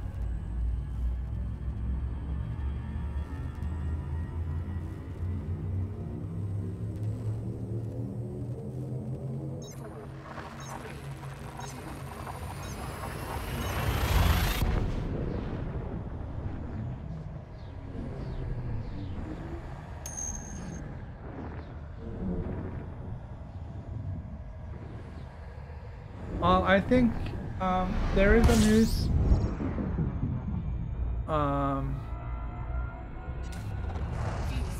There's new voice control in ED Discovery. I haven't downloaded the new version, so I haven't tried it out. And that would be specific for Elite Discovery, Elite Dangerous. So that would of course be a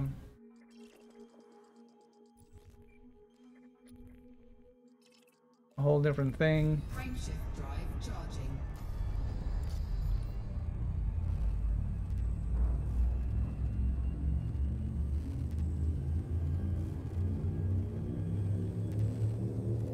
So I'm gonna download that today. I'm gonna update Elite Discovery today and get the voice recognition for that, and see if it actually is any bit more intelligent with regards to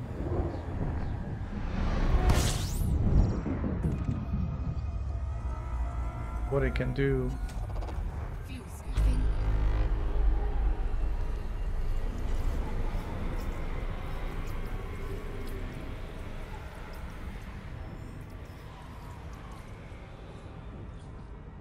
Fuel scoop disengaged. Frameshift drive charging.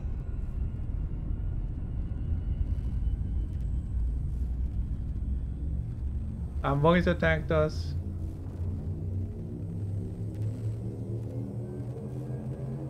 But it assumes that I'm at. It assumes that I'm at the first menu when it goes there.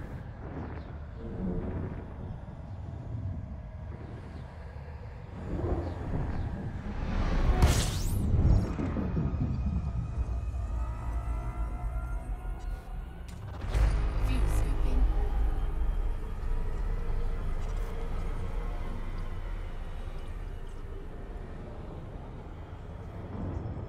Fuel scoop So if I go request docking,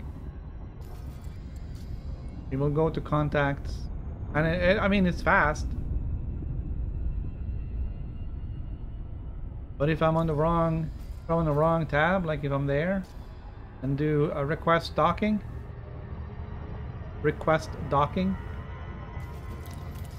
will go to the wrong thing.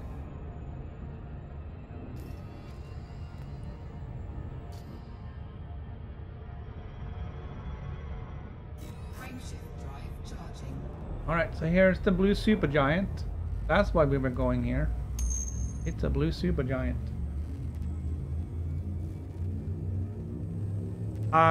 Those are just voice packs that integrate with voice attack, I believe.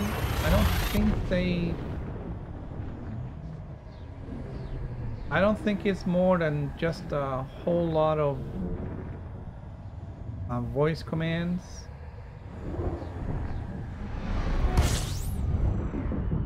Holy moly.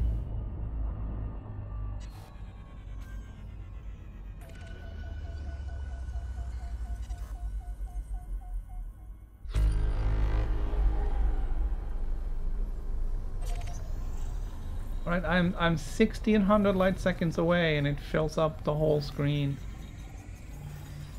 Well, almost.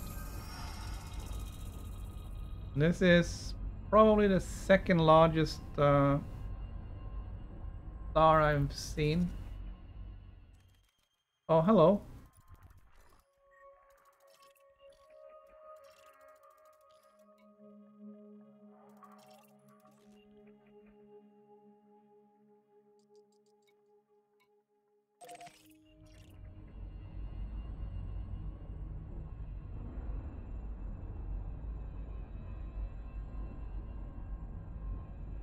Wow.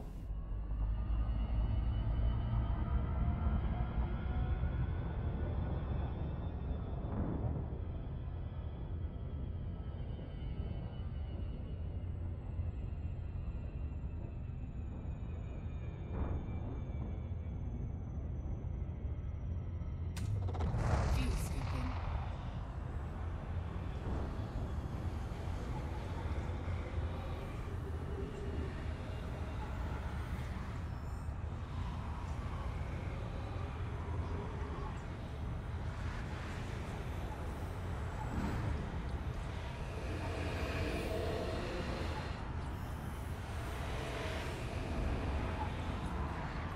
Change camera.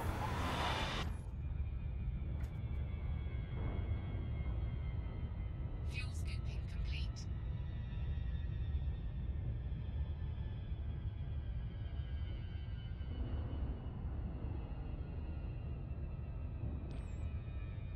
Take a picture. Picture taken. Change camera.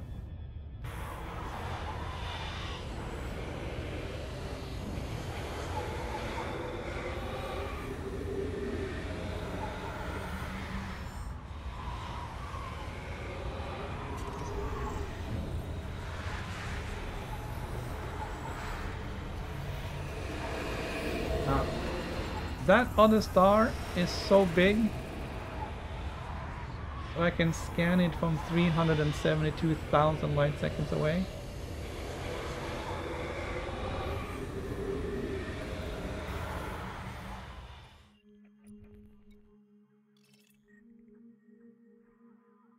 Class A blue-white supergiant.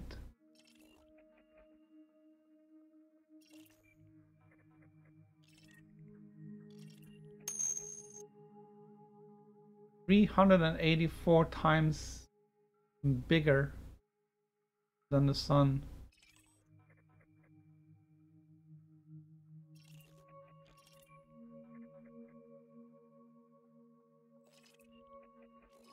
This one is actually bigger.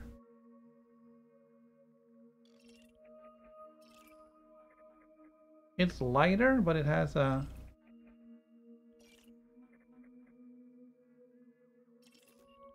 It's 428 times the size of the sun.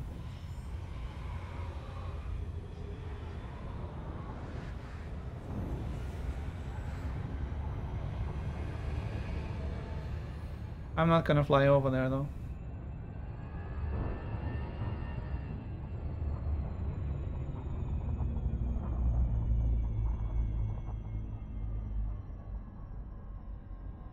It's too far.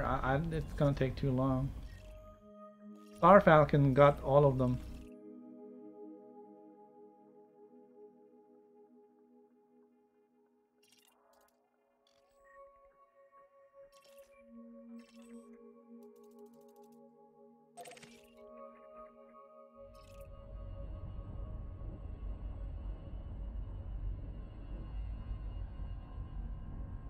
Wow.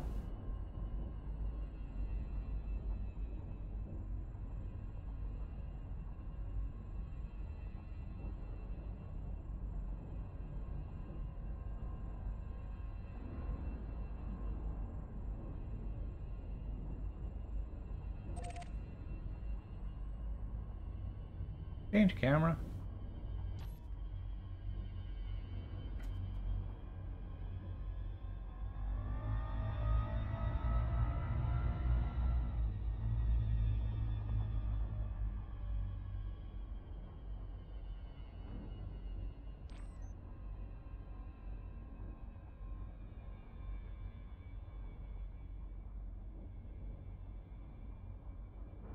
Take a picture. Picture taken. Alright. Change camera. Change camera.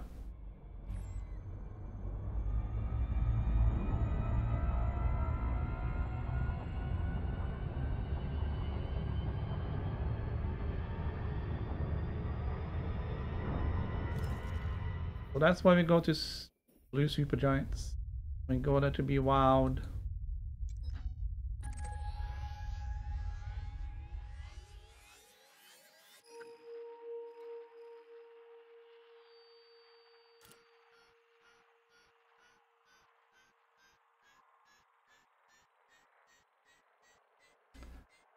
Alright, so that was some 110 sort of jumps today, I guess. I kind of lost count. We now can route our way out here. We're gonna go out this way, which is west, and then we're gonna go from here. Gonna cross this dark region again. Since we're kind of out here a little bit on the spiral, and then to cross this dark region, and then we'll head back to Colonia, which is 36,000 light years from here. I don't know how far it is from here, but it's going to be about the same. And that is our first shot at repairing our ship, although we're not really in any huge disrepair. It's going to be good to get the integrity fixed up, and hopefully we'll be able to sell enough exploration data to get the elite status.